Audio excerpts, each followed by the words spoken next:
ಅಷ್ಟು ಸುಲಭ ಅಲ್ಲ. ಯಾಕೆಂದ್ರೆ ವೆಂಕಟರಾಜ ಕಂಚಿತಾಯರು ಆಗ ಸಿಕ್ಕಿದ್ದನ್ನ ಒಟ್ಟು ಮಾಡಿದ್ರಷ್ಟೇ ವಿನಃ ಅದರಲ್ಲಿ ತುಂಬಾ ಕಡೆ ಇನ್ನೂ ಚರ್ಚೆ ಮಾಡುವ ವಿಷಯಗಳಿವೆ. ಈಗ ಕೆಲವು ಶಬ್ದಗಳ ಜೊತೆಗೆ ಅವರು ಪ್ರಶ್ನಾರ್ಥಕ ಚಿಹ್ನೆ ಹಾಕಿದ್ದಾರೆ. ಅವುಗಳ ಬಗ್ಗೆ ನಾವು ಹೊಸ ಆಲೋಚನೆಯನ್ನು ಮಾಡಬಹುದು. ಆದ್ರಿಂದ ಗದ್ಯಾನುವಾದವನ್ನು ಮಾಡುವುದಕ್ಕೆ ಭಾರಿ ಚಿಂತನ ಮಂಥನ ಮಾಡಬೇಕಾಗ್ತದೆ. ಮತ್ತೆ ದೊಡ್ಡ ಗ್ರಂಥ ಅದು. ಗದ್ಯಾನುವಾದ ಮಾಡುವಾಗ ದೊಡ್ಡ ಗ್ರಂಥ ಆಗ್ತದೆ, 500 ಪುಟ ಆಗ್ತದೆ. ಅದಕ್ಕೆ ತುಂಬಾ ವಿದ್ವಾಂಸರು ಒಟ್ಟಿಗೆ ಕೂತು ಮಾಡುವ ಕೆಲಸ ಅದು. ಚರ್ಚೆ ಮಾಡ್ಬೇಕಾಗ್ತದೆ ಕೆಲವು ವಿಷಯ. ಕಂಚಿತಾಯರು ಅವರು ಬಹಳ ದೊಡ್ಡ ವಿದ್ವಾಂಸರು, ಹಿಂದೆ ಮಾಡಿದ್ದು ಬಹಳ ದೊಡ್ಡ ಕೆಲಸವೇ. ಆದ್ರೆ ಅಲ್ಲಿಗೆ ಆ ಕೆಲಸ ಮುಗಿಲಿಲ್ಲ, ನಾವು ಅದನ್ನು ಮುಂದುವರಿಸಬೇಕಲ್ಲ. ಆದ್ರೆ 25 ವರ್ಷ ಆಯ್ತು ಪುಸ್ತಕ ಪ್ರಕಟ ಆಗಿ, ನಾವೇನೂ ಮಾಡ್ಲಿಲ್ಲ. ತುಳುವರು ಭಾಗವತ ಭಾರತಗಳನ್ನೆಲ್ಲ ಮಾಡಿದ್ದಾರೆ. ಇಬ್ರು PhD ಮಾಡಿರ್ಬಹುದು,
ಪುಸ್ತಕ ಮಾಡಿರ್ಬೋದು. ಅಷ್ಟಲ್ಲ, ತುಂಬಾ ಸಮುದ್ರ ಪ್ರವೇಶವೇ ಕಷ್ಟ, ಅದಕ್ಕೆ ಪ್ರವೇಶವೇ ಕಷ್ಟ ಆಗ್ತಾ ಉಂಟಲ್ಲ. ಹೌದು ಹೌದು, ಅದೊಂದು ಸಮಸ್ಯೆ. ಅಂದ್ರೆ ಏನ್ ಮಾಡ್ತೀರಿ ಈಗ? ಹಳೆಗನ್ನಡಕ್ಕೂ ಪ್ರವೇಶ ಕಷ್ಟವೇ. ಆದ್ದರಿಂದಲೇ ಇತ್ತೀಚಿನ ದಿವಸಗಳಲ್ಲಿ ಹಳೆಗನ್ನಡ ಕಾವ್ಯಗಳ ಬಗ್ಗೆಗೂ ಕೂಡ ಕೆಲಸ ಕಡಿಮೆ ಆಗಿದೆ. ವಿಶ್ವವಿದ್ಯಾಲಯದ PhDಗಳು ಹಳೆಗನ್ನಡ ಕಾವ್ಯಗಳ ಮೇಲೆ ಎಷ್ಟು ಬಂದಿವೆ ಇತ್ತೀಚೆಗೆ? ಇಲ್ಲ. ಯಾಕೆ ಅಂತಂದ್ರೆ ಅದಕ್ಕೆ ಅನೇಕ ಕಾರಣಗಳಿವೆ. ನಿಮ್ಮ ಸ್ನಾತಕೋತ್ತರ ಅಧ್ಯಯನದ ಶೈಕ್ಷಣಿಕ ಪಠ್ಯದಿಂದ ಹಿಡಿದು ಅದರ ಸಮಸ್ಯೆಯ ಬೇರುಗಳಿವೆ. ಬಹಳ ಗಹನವಾದ ವಿಷಯ ಅದು. ಆ ಮಾತು ತುಳುವಿಗೂ ಅನ್ವಯಿಸ್ತದೆ. ಆದ್ರೆ ತುಳುವಿಗೆ ಇನ್ನಷ್ಟು ಸಂಕಷ್ಟ ಇರುವುದೇನೆಂದ್ರೆ ಅದರ ಪ್ರಾದೇಶಿಕ ಸೀಮಿತತೆ, ಸಂಪನ್ಮೂಲದ ಕೊರತೆ. ಒಂದು ಚಿಕ್ಕ ಪ್ರದೇಶದಲ್ಲಿ ಹೆಚ್ಚು ಜನ ಕೆಲಸ ಮಾಡ್ಬೇಕಲ್ಲ. ಕನ್ನಡಕ್ಕಾದ್ರೂ ವಿಶಾಲ ಕರ್ನಾಟಕ ಇದೆ, ವ್ಯಾಪಕವಾದ ಪ್ರದೇಶ ಇದೆ, ಅನೇಕ ವಿವಿಗಳಿವೆ. ನಮಗಿರುವುದು ಒಂದೇ ವಿವಿ. ಇಂಥ ಸಮಸ್ಯೆಗಳೆಲ್ಲ ಇವೆ. ಆದ್ರೆ ತುಂಬಾ ಗಂಭೀರವಾದ ವಿಷಯ. ತುಳುವಿನ ಜಾನಪದ ಕ್ಷೇತ್ರದಲ್ಲಿ ಕೆಲಸ ಆಗ್ತಾ ಇದೆ, ಸಂತೋಷವೇ. ಆದ್ರೆ ಶಾಸ್ತ್ರೀಯ ವಿಷಯ, ಇಂತಹ ಗ್ರಂಥಗಳು ಹಾಗೆ ನೋಡುತ್ತಿದ್ರೆ ಒಂದು ಸರಿಯಾದ ಸಾಹಿತ್ಯ ಚರಿತ್ರೆ ಕೂಡ ಬರಲಿಲ್ಲ. ಹೌದು ಹೌದು. ಈಗ ನಾವು ಹಂಪಿ ಯೂನಿವರ್ಸಿಟಿಯ ಇದು ಒಂದು ಬಂದದ್ದುಂಟು, ಆದ್ರೆ ಅದು ಸಾಹಿತ್ಯ ಚರಿತ್ರೆ ಒಂದು ಚೌಕಟ್ಟಲ್ಲಿ ಬರ್ಲಿಲ್ಲ. ಅದು ಬರ್ಲಿಲ್ಲ. ಬೇರೆ ಬೇರೆಯವರಿಗೆ ಹೇಳಿ ಒಂದೊಂದು ವಿಷಯ ಕೊಟ್ಟು ಮಾಡಿದ್ದದು. ಹೌದು ಹೌದು, ಅದೇ. ಅದು ಕಾಲಾನುಗತಿಯಾಗಿ ಮಾಡುವ ಇನ್ನೊಂದು ದೃಷ್ಟಿಕೋನದಲ್ಲಿ ನಾವು ನೋಡಬಹುದು ಸಾಹಿತ್ಯ ಚರಿತ್ರೆಯನ್ನು. ಹೌದು. ಕಾಲಕ್ರಮದ ಹೇಗೆ ಡೆವಲಪ್ ಆಯ್ತು, ಕಾಲಕ್ರಮದ ವಿಕಾಸ ಪಥ, ಆ ದೃಷ್ಟಿಯಲ್ಲಿ ಮಾಡಬೇಕು, ಮಾಡಬಹುದು. ಈಗ ನಾನು ತುಳು ಕಾವ್ಯ ಮೀಮಾಂಸೆ ಮಾಡಿದೆ ಅಲ್ವಾ. ತುಳು ಕಾವ್ಯ ಮೀಮಾಂಸೆಯಲ್ಲಿ ಒಂದು ಪ್ರಾಚೀನ ಭಾರತೀಯ ಕಾವ್ಯ ಮೀಮಾಂಸೆಯ ಕವಲು, ಇನ್ನೊಂದು ಪಾಶ್ಚಾತ್ಯ ಕಾವ್ಯ ಮೀಮಾಂಸೆಯ ಕವಲು, ಮತ್ತೊಂದು ಜಾನಪದೀಯವಾದ ನಮ್ಮ ಪಾಡ್ದನದ ಲೋಕ. ಅದೊಂದು 3 ಮುಖ್ಯ ವಾಹಿನಿಗಳನ್ನು ನಾನು ಗುರುತಿಸಿ ಮಾಡಿದ್ದೇನೆ. ಆದ್ರೆ ಅದು ಬರೀ ಕಾವ್ಯಕ್ಕೆ ಸಂಬಂಧಪಟ್ಟದ್ದಾಯ್ತು. ಕಥೆ, ಕಾದಂಬರಿ, ವಿಮರ್ಶೆ, ಸಂಶೋಧನೆ, ಇನ್ನಷ್ಟು ಮುಖಗಳಿವೆ ತುಳು ಸಾಹಿತ್ಯಕ್ಕೆ. ಅದು ಕಾಲಾನುಗುಣವಾಗಿ ಹೇಗೆ ಬೆಳೆಯಿತು ಅನ್ನೋದನ್ನು ಯೋಚನೆ ಮಾಡಬೇಕು. ಒಂದು ತುಂಬಾ ವಿದ್ವಾಂಸರ ಒಂದು ಸಮಿತಿ ಕೂತ್ಕೊಂಡ್ರೆ 10 ವರ್ಷ ಮಾಡುವಷ್ಟು ಕೆಲಸ ಇದೆ.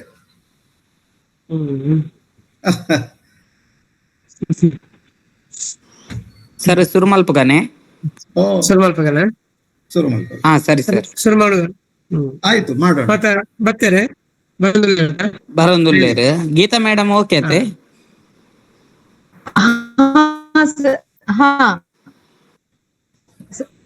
ಸರಿ ಸುರುಮಲ್ಪಗನೆ ಮೇಡಮ್.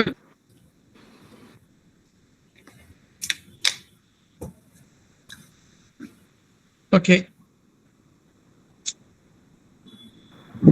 ಸುರುಮಲ್ಪಗ ಸರ್. ಶ್ರೀ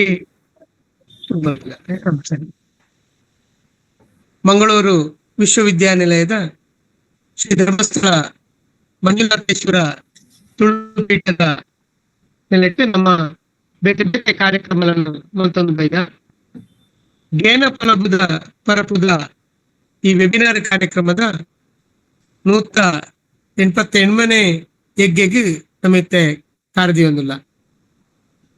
ತುಳುಪೀಠ ತುಳು ಭಾಷೆ ಸಾಹಿತ್ಯ ಸಂಸ್ಕೃತ ಬುಳೆಚಿಲಗಿ ಬೋಡಾದು ಬೇರೆ ಬೇರೆ ಕಜ್ಜಲ್ಲನ್ನು ಮಲ್ತೊಂದು ಬರೊಂದು ಪುನಃ ನಿಕ್ಲೆ ಮಾತೆರೆಗ್ಲ ಅವು ಗೊತ್ತುಂಡು ಐನಾನು ಪಿರ ಪಂಡ್ರೆ ಪೋಪುಜಿ ಐಟ್ ಒಂಜಿ ಮಲ್ಲ ಎಗ್ಗೆದಾದ ಪಂಡ ನಮ್ಮ ಪ್ರಚಾರ ಉಪನ್ಯಾಸ ಮಾಲಿಕೆ ಐಟ್ ಇಂಚಪ್ಪ ನಮ್ಮ ರಡ್ಡ್ ನೆಲೆಕ್ಕೆ ಬೇಲೆ ಮಲ್ತೊಂದು ಬರ್ತದ. ಒಂದು ಎಗ್ಗೆ ಶಾಲೆಡ್ ಕಾಲೇಜ್ ಪೋದು ಉಪನ್ಯಾಸ ಕೊರ್ಪು ನಾವು ಈ ವರ್ಷ ದೈವಾರಾಧನೆದ ಮಿತ್ತು ನಮ್ಮ ಗಮನ ಕೊರ್ದು ಬೇತೆ ಬೇತೆ ಶಾಲೆ ಕಾಲೇಜಿಲೆಡ್ ಓದು ದೈವಾರಾಧನೆದ ಮಿತ್ತದ ಉಪನ್ಯಾಸಗಳನ್ನು ದಿಯೊಂದುಲ್ಲ. ಬುಕ್ಕೊಂಜಿ ನಮ್ಮ ಮಲ್ಲ ಒಂಜಿ ಧಾರೆ ಹೂ ಪಂಡ ಈ ವೆಬಿನಾರ್ ಒಂದೆಲ್ಲ ಒಂಜಿ ಶೈಕ್ಷಣಿಕ ಶಿಸ್ತು ನೆಲೆಟ್ಟು ಉಪ್ಪಂಡ ನೆಲೆಟ್ಟು ನಮ್ಮ ತುಳುಕ ಸಾಹಿತ್ಯದ ಮಿತ್ತು ಗಮನ ಕೊರ್ಪಲಕ್ಕ ನಮ್ಮ ಈ ಕಾರ್ಯಕ್ರಮ ಮಲ್ತೊಂದು ಬೈದ ಐಟ್ಲ ಮುಖ್ಯವಾದ ತುಳುವೆರೆಲ್ಲ ಬುಕ್ಕ ತುಳು ಬರಂದನ ತುಳುವೇತಿರ ಏರುಲ್ಲೇರು ಅಕ್ಲಿಗ ತುಳುಕ ಒಂಜಿ ಶಕ್ತಿನ ಎತ್ತಾವಡು ಪನ್ಪುನ ಒಂಜಿ ಯೋಚನೆ ನಮ್ಮ ಈ ವೆಬಿನಾರ್ ಕರಿ ವೆಬಿನಾರ್ ಇಂಚಿ ಪಗು ಐನ್ ಕನ್ನಡ ಮಾಡ್ತಾರೆ ನಮ್ಮ ಯೋಚನೆ ಮಾಡ್ತದ ಕರಿ ಸತ್ತಿದ ತುಳುಕ ವೆಬಿನಾರ್ ಅಂದಿಟ್ಟು ನಮ್ಮ ಪಾಲಿಕಲ್ ವಿಷ್ಣು ಭಟ್ರು ಆರು ಪ್ರಾಚೀನ ಪಳಂತುಳು ಸಾಹಿತ್ಯದ ಒಂದು ಸ್ವರೂಪ ಎಂಚ ಉಂಡು ಪಂಪುನೇನು ಪಾತಿರ್ದೇರು. ಇನಿ ನಮ್ಮ ಪಳಂತುಳುದ ಬಲ್ಲ ಕಾವ್ಯ ಇತ್ತೆ ನಂಗೆ ತಿಳಿದಿರೇಟ್ ಪ್ರಾಚೀನವಾಯಿನ ಕಾವ್ಯ ಅರುಣಾಬ್ಜ ಕವಿನ ಮಹಾಭಾರತ ಪಾತ್ರರೆ ನಮ್ಮೊಟ್ಟಿಗೂ ತುಳು ಕನ್ನಡದ ಮಲ್ಲ ವಿದ್ವಾಂಸರಾಯನ ಡಾಕ್ಟರ್ ವಸಂತ ಭಾರದ್ವಾಜರು ನಮ್ಮೊಟ್ಟಿಗುಳ್ಳರು. ಕವಿ ಸಂಶೋಧಕರು ತುಳು ಬುಕ್ಕ ಕನ್ನಡ ಪಂಡಿತ ಪರಂಪರೆಗೆ ಆಯ್ತಾ ಮುಂಬರಿಪಾವಂದೆ ఆయన ముమ్మరిస్తా ఉంది పోందులు ఆయన విద్వాంసరారు ఆయన పండ్లకన తోడు కావ్య మీమాంసెప్పు ఆయన ಸುರುಕೊಂಡನ ಪಳಂತೋಡು ಕಾವ್ಯ ಪಂಪಿನ ಆರ್ನ ಪುಸ್ತಕಪ್ಪು ಅವು ಪ್ರಾಚೀನ ತುಳು ಸಾಹಿತ್ಯ ಅಧ್ಯಯನ ಮಲ್ಪನ ಮಾತನೆಲ್ಲ ಒಂದು ಕೈಪಿಟ್ಟಿದ ಲೆಕ್ಕ ನಮ್ಮ ಮಾತ ಐದು ಬಳಕೆ ಮಾಡ್ಕೊಂಡಲ್ಲ. ಯಕ್ಷಗಾನ ಐದು ಚರಿತ್ರೆ ಕನ್ನಡ ಕಾವ್ಯ ಪರಂಪರೆ ತುಳು ಸಂಶೋಧನೆ ಇಂಚ ಬೇತೆ ಬೇತೆ ನೆಲೆಟ್ಟು ಮಲ್ಲ ಪುನರ್ ಪಡೆಯಿನ ವಸಂತ ಭಾರದ್ವಾಜರು ಇನಿ ನಮ್ಮ ಬಿನ್ನರಾಜ ನಮ್ಮೊಟ್ಟು ಬಿಲ್ಲರು ಪಾರ್ಸುಬ ಪ್ರಶಸ್ತಿನ ಪಡೆದಿದ್ದಾರೆ. ಹೆಣ್ಮನೆ ಯಕ್ಷಗಾನ ಸಾಹಿತ್ಯ ಸಮ್ಮೇಳನದ ಗುರ್ಕಾರ್ಮಿಲ್ ವಹಿಸಿದ್ದಾರೆ. ಪುರಂದರದಾಸರ ಕೀರ್ತನೆ ತುಳು ಅನುವಾದ ಬರ್ತನಕ್ಕೆ ನಮ್ಮ ಅಕಾಡೆಮಿದ ಪ್ರಶಸ್ತಿನ ಪುರಸ್ಕಾರ ಪಡೆಯಿನಾರು. ಇಂಚ ಪಾರ್ತುಪ ಪ್ರಶಸ್ತಿಲ ಅಂಚನೆ ಕನಕಶ್ರೀ ಪ್ರಶಸ್ತಿ ಅಂಚನ ಮಲ್ಲ ಪುಗರ್ತದ ಪ್ರಶಸ್ತಿ ಪಡೆಯಿನ ವಸಂತ ಭಾರದ್ವಾಜರು 150 ಜಾಸ್ತಿ ಕೃತಿಕ್ಲೇನು ಕೊಡ್ತೇರು ಪನ್ಪುನವೇ 6 ಅನ್ನ ಒಂದು ವಿದ್ವತ್ತದ ಬೆಲೆ ಸಾಹಿತ್ಯದ ಬೆಲೆ ಎಲ್ಲವೂ ಪನ್ಪನಕ್ಕೆ ಒಂದು ಸಾಕ್ಷಿಯಾದ ನಮ್ಮೊಟ್ಟುಗೊಂಡು 6 ಇನ್ನು ಪುರುಷೋತ್ತಮ ನಮ್ಮೊಟ್ಟಿಗೂ 1 ಗಂಟೆ ನಿಮ್ಗೆ ಭಾರತದ ಮಿತ್ರ ಪಾತ್ರ ಬೈದರೆ ಅರೇನ ಮೋಕೆಡು ಈ ಕಾರ್ಯಕ್ರಮದ ಎತ್ಕೊಂಡ್ವೆ. ನಮಸ್ಕಾರ. ಅಂಚನೆ ನಮ್ಮ ಈ ಕಾರ್ಯಕ್ರಮ ಸ್ವಲ್ಪ ನಡಪೆರೆ ನಮ್ಮ ವಿಶ್ವವಿದ್ಯಾನಿಲಯದ ಕುಲಪತಿಲು ಪ್ರೊಫೆಸರ್ PL ಧರ್ಮ ಸರ್, ಅಂಚನೆ ಕುಲಸಚಿವರಾಯನ ಪ್ರೊಫೆಸರ್ ಗಣೇಶ್ ಸಂಜೀವ್ ಸರ್, ಬುಕ್ಕ ಮಾತ್ರ ಯೂನಿವರ್ಸಿಟಿದ ಅಧಿಕಾರಿಗಳು ಅಲ್ಪದ ಪ್ರಾಧ್ಯಾಪಕರು ಬುಕ್ಕ ಏರು ಅಲ್ಪಾಟಿಗಳು ಮಾತಿರ್ಲ ನಂಗೆ ಬೆಂಬಲವಾದ ಉಳ್ಳೇರೆ. ಒಂಜಿನ ಈ ಸಮಯಡ್ಯಾನ ಬಾರಿ ಸಂತೋಷದ ಒಂಜಿ ಸಂಗತಿನ ನಿಗಡ ಪಟ್ಟಣಗಳು ನಮ್ಮ ಡಿಜಿಟಲ್ ಕ್ಷೇತ್ರಗೂ ತುಳು ಪೀಠನ ಕೊಲಪನ ಒಂದು ಪ್ರಯತ್ನ ನಮ್ಮ ಮಲ್ತೊಂದುಲ್ಲ. ಇಂಚಿಪ್ಪ ಪ್ರಸಾದನ ನೇತೃತ್ವಡು ನಮ್ಮ ಯೂಟ್ಯೂಬ್ ಚಾನೆಲ್ ಶುರು ಮಲ್ತದ ಕರಿಸಕ್ತದ ಭಾಷಣ ಐಟ್ ನಂಗೆ ತಿಕ್ಕೊಂಡು ನನ್ನ ಮಾತ ನಮ್ಮ ವೆಬಿನಾರ್ ಮಾತ ಭಾಷಣಗಳೆಲ್ಲ ನಮ್ಮ ಈ ಯೂಟ್ಯೂಬ್ ನಮ್ಮ ಸೇರ್ಸಾವ. ಅಂಚನೆ ತುಳು ಭಾಷೆ ಸಂಸ್ಕೃತಿಗೆ ಸಂಬಂಧಪಟ್ಟ ಎಲ್ಲೆಲ್ಲ ಕಾರ್ಯಕ್ರಮಗಳನ್ನು ನಮ್ಮ ಯೂಟ್ಯೂಬ್ ಅಪ್ಲೋಡ್ ಮಲ್ಪಡು, ಫೇಸ್ಬುಕ್ ಅಪ್ಲೋಡ್ ಮಲ್ಪಡು, ಇಂಥ ಡಿಜಿಟಲ್ ಮೀಡಿಯಾ ತುಳುನು ಒಂದು ಪ್ರಚಾರ ಮಲ್ಪಡು ಮಲ್ಪುನ ಒಂದು ನೆನಟಿ ನಮ್ಮ ಬೇಲೆ ಮಲ್ಪರೆ ಶುರು ಮಲ್ತದ. ಐಕೆ ಮಾತ್ರ ವ್ಯವಸಾಯ ಬೋಡು ಕೆಲವೊಂದು ಈ ವೆಬಿನಾರ್ ಕಾರ್ಯಕ್ರಮ ನಮ್ಮೊಟ್ಟಿಗೆ ಸೇರಿದ ಮಾತ್ರ ನಮ್ಮ ತುಳು ಎಂಬೆದ ಕಲ್ಪಾಟಿಲ್ ಉಳ್ಳೇರು, ಕನ್ನಡ ಎಂಬೆದ ಕಲ್ಪಾಟಿಲ್ ಉಳ್ಳೇರು, ಅಂಚನೆ ಬೇತೆ ಆಸಕ್ತಿ ಮಾತ್ರ ಬಂದು ಸೇರಿದರೆ ಮಾತ್ರೆಗಳ ಮೋಕೆಡ್ ಎತ್ಕೊಂಡು ಕಾರ್ಯಕ್ರಮ ಶುರು ಮಾಡ್ಕೊಂಡು ಬಂದು ಡಾಕ್ಟರ್ ವಸಂತ ಭಾರದ್ವಾಜ ಮೇಡ ಕೇಳೋದು. ಎಲ್ಲರಿಗೂ ನಮಸ್ಕಾರ. ಮಂಗಳೂರು ವಿಶ್ವವಿದ್ಯಾನಿಲಯದ ತುಳು ಪೀಠದ ಸಂಯೋಜಕರಾದ ಪ್ರೊಫೆಸರ್ ಧನಂಜಯ ಕುಂಬಳೆ ಅವರೇ, ವಿವಿ ಕಾಲೇಜಿನ ಪ್ರಾಂಶುಪಾಲರಾದ ಪ್ರೊಫೆಸರ್ ಗಣಪತಿ ಗೌಡ ಅವರೇ, ವಿಶ್ವವಿದ್ಯಾಲಯದ ಕುಲಪತಿಗಳು ಮತ್ತು ಕುಲಸಚಿವರೇ, ಕಾರ್ಯಕ್ರಮ ಸಂಯೋಜಕರೇ, ಶ್ರೋತೃಗಳೇ, ವಿದ್ಯಾರ್ಥಿ ಬಂಧುಗಳೇ, ಪ್ರಾಚೀನ ತುಳು ಕಾವ್ಯಗಳಲ್ಲಿ ಬಹಳ ಮುಖ್ಯವಾದಂತಹ ಒಂದು ಕಾವ್ಯ ಅರುಣಾಬ್ಜ ಕವಿ ಬರೆದಂತಹ ಮಹಾಭಾರತ. ಇದರಲ್ಲಿ 1657 ಪದ್ಯಗಳಿವೆ. ಕವಿಯೇ ಹೇಳಿದ ಹಾಗೆ ಪಾಡುಗಳಿವೆ. ಆ ಅರ್ಥದಲ್ಲಿ ಅದೊಂದು ಮಹಾಕಾವ್ಯ. ಪುತ್ತೂರಿನ ಮೂಡನೂರು ಗ್ರಾಮದ ಮುಂಡ್ಯ ಲಕ್ಷ್ಮೀನಾರಾಯಣ ಕೇಕುಣ್ಣಾಯರ ಮನೆಯಲ್ಲಿ ಇದ್ದಂತಹ ತಾಳೆಗರಿಯೊಂದನ್ನು ಸಂಶೋಧಿಸಿದ ಪಂಡಿತ ವೆಂಕಟರಾಜ ಪುಣಚಿತ್ತಾಯ ಅವರು ಈ ಮಹಾಭಾರತ ಕಾವ್ಯವನ್ನ ನಾಡಿನ ಮುಂದಿಟ್ಟಿದ್ದಾರೆ. 25 ವರ್ಷಗಳು ಕಳೆದವು ಅದು ಪ್ರಕಟವಾಗಿ. ಅದನ್ನು ಬರೆದಂತಹ ಅರುಣಾಬ್ಜ, ಅದರ ಹೆಸರೇ ಧ್ವನಿಸುವ ಹಾಗೆ ಅದೊಂದು ಕಾವ್ಯನಾಮ. ಕವಿಯ ಮೂಲ ಹೆಸರು ಏನು ಅಂತ ನಮ್ಗೆ ಗೊತ್ತಿಲ್ಲ. ಅಬ್ಜ ಎನ್ನುವುದಕ್ಕೆ ತಾವರೆ ಮತ್ತು ಚಂದ್ರ ಎನ್ನುವ ಅರ್ಥಗಳಿರುವುದರಿಂದ ಕೆಂಪು ತಾವರೆ ಅಥವಾ ಕೆಂಪು ಚಂದ್ರ ಎನ್ನುವ ಅರ್ಥವನ್ನು ಅದು ಕೊಡುತ್ತದೆ. ಆದರೆ ಅದು ಒಬ್ಬ ವ್ಯಕ್ತಿಯ ಹೆಸರಾಗಿ ಸೂಕ್ತ ಅಂತ ನಮಗೆ ಅನಿಸೋದಿಲ್ಲ. ಉಡುಪಿಯ ಕವಿ ಎನ್ನುವುದು ಸಂಶೋಧನೆಯಿಂದ ಸ್ಪಷ್ಟವಾಗಿರುವುದರಿಂದ ಉಡುಪಿಯಲ್ಲಿ ಅಬ್ಜಾರಣ್ಯ ಅನ್ನುವಂತಹ ಒಂದು ಪ್ರದೇಶ ಇದೆ. ಅಜ್ಜರ ಕಾಡು ಅಂತ ನಾವು ಇವತ್ತು ಕರೀತೇವೆ. ಅದರ ಮೂಲ ಹೆಸರು ಅಬ್ಜಾರಣ್ಯ. ಅಲ್ಲಿಯ ಅಬ್ಜಕ್ಕೂ ಈ ಕವಿಗೂ ಸಂಬಂಧ ಇರಬಹುದೇ ಎನ್ನುವುದೂ ಕೂಡ ಒಂದು ಸಂದೇಹ ಇದೆ. ಅಷ್ಟೇ ಅಲ್ಲ, ಪ್ರಾಚೀನ ಕಾವ್ಯ ಸಂದರ್ಭದಲ್ಲಿ ಹೌಂದೇರಾಯನ ಓಲಗ ಎನ್ನುವಂತಹ ಪದ್ಯಮಂಜರಿಯನ್ನು ಬರೆದಂತಹ ಕವಿ ಸೋಮ. ಆ ಕವಿ ಸೋಮನ ಹೆಸರು ಚಂದ್ರ ಎನ್ನುವ ಅರ್ಥದಲ್ಲಿ ಇರುವುದರಿಂದ ಅವನು ಅರುಣಾಬ್ಜನಾಗಿರಬಹುದೇ ಎನ್ನುವಂತಹ ಒಂದು ಸಂದೇಹ ಕೂಡ ಇದೆ. ಕನ್ನಡದಲ್ಲಿ ಕೆಂಪು ನಾರಾಯಣ ಎನ್ನುವ ಕವಿ ಇರುವುದರಿಂದ ಕೆಂಪು ಚಂದ್ರ, ಕೆಂಪಣ್ಣನ ಮಗ ಅಥವಾ ಕೆಂಪಣ್ಣ ಎನ್ನುವನು ಈ ಕಾವ್ಯವನ್ನು ಬರೆದಿರಬಹುದೇನೋ. ಆದರೆ ಅವನು ಕಾವ್ಯದಲ್ಲೇ ಹೇಳ್ತಾನೆ ತಾನು ಕೊಡವೂರಿನ ಶಂಕರನಾರಾಯಣ ದೇವರ ಭಕ್ತ ಅಂತ. ಆದ್ದರಿಂದ ಉಡುಪಿಯ ಪರಿಸರದವನು ಎನ್ನುವುದು ಸ್ಪಷ್ಟವಾಗುತ್ತದೆ. ಅವನ ಕಾಲವನ್ನ ನಿರ್ಣಯಿಸುವುದಕ್ಕೆ ಅವನೇ ಹೇಳಿದಂತಹ ಜಾತಕ ಪದ್ಯ ಒಂದು ನಮಗೆ ಆಧಾರವಾಗಿದೆ. ಜೊತೆಗೆ ಅವನಿಗೆ ಆಶ್ರಯವನ್ನು ನೀಡಿದಂತಹ ಶಿವನೆಡುಂಬಾರ್ ಎನ್ನುವ ಅರಸರ ಉಲ್ಲೇಖವೂ ಪದ್ಯದಲ್ಲಿ ಇರುವುದರಿಂದ ಶಿವನೆಡುಂಬಾರ್ ಅವರು 1370 ಸುಮಾರಿಗೆ ಉಡುಪಿಯಲ್ಲಿ ಇದ್ದರು ಎನ್ನುವುದಕ್ಕೆ ಶಾಸನಾಧಾರ ಶಾಸ್ತಾವು ಶಾಸನ ನಿಮಗೆ ಗೊತ್ತಿದೆ.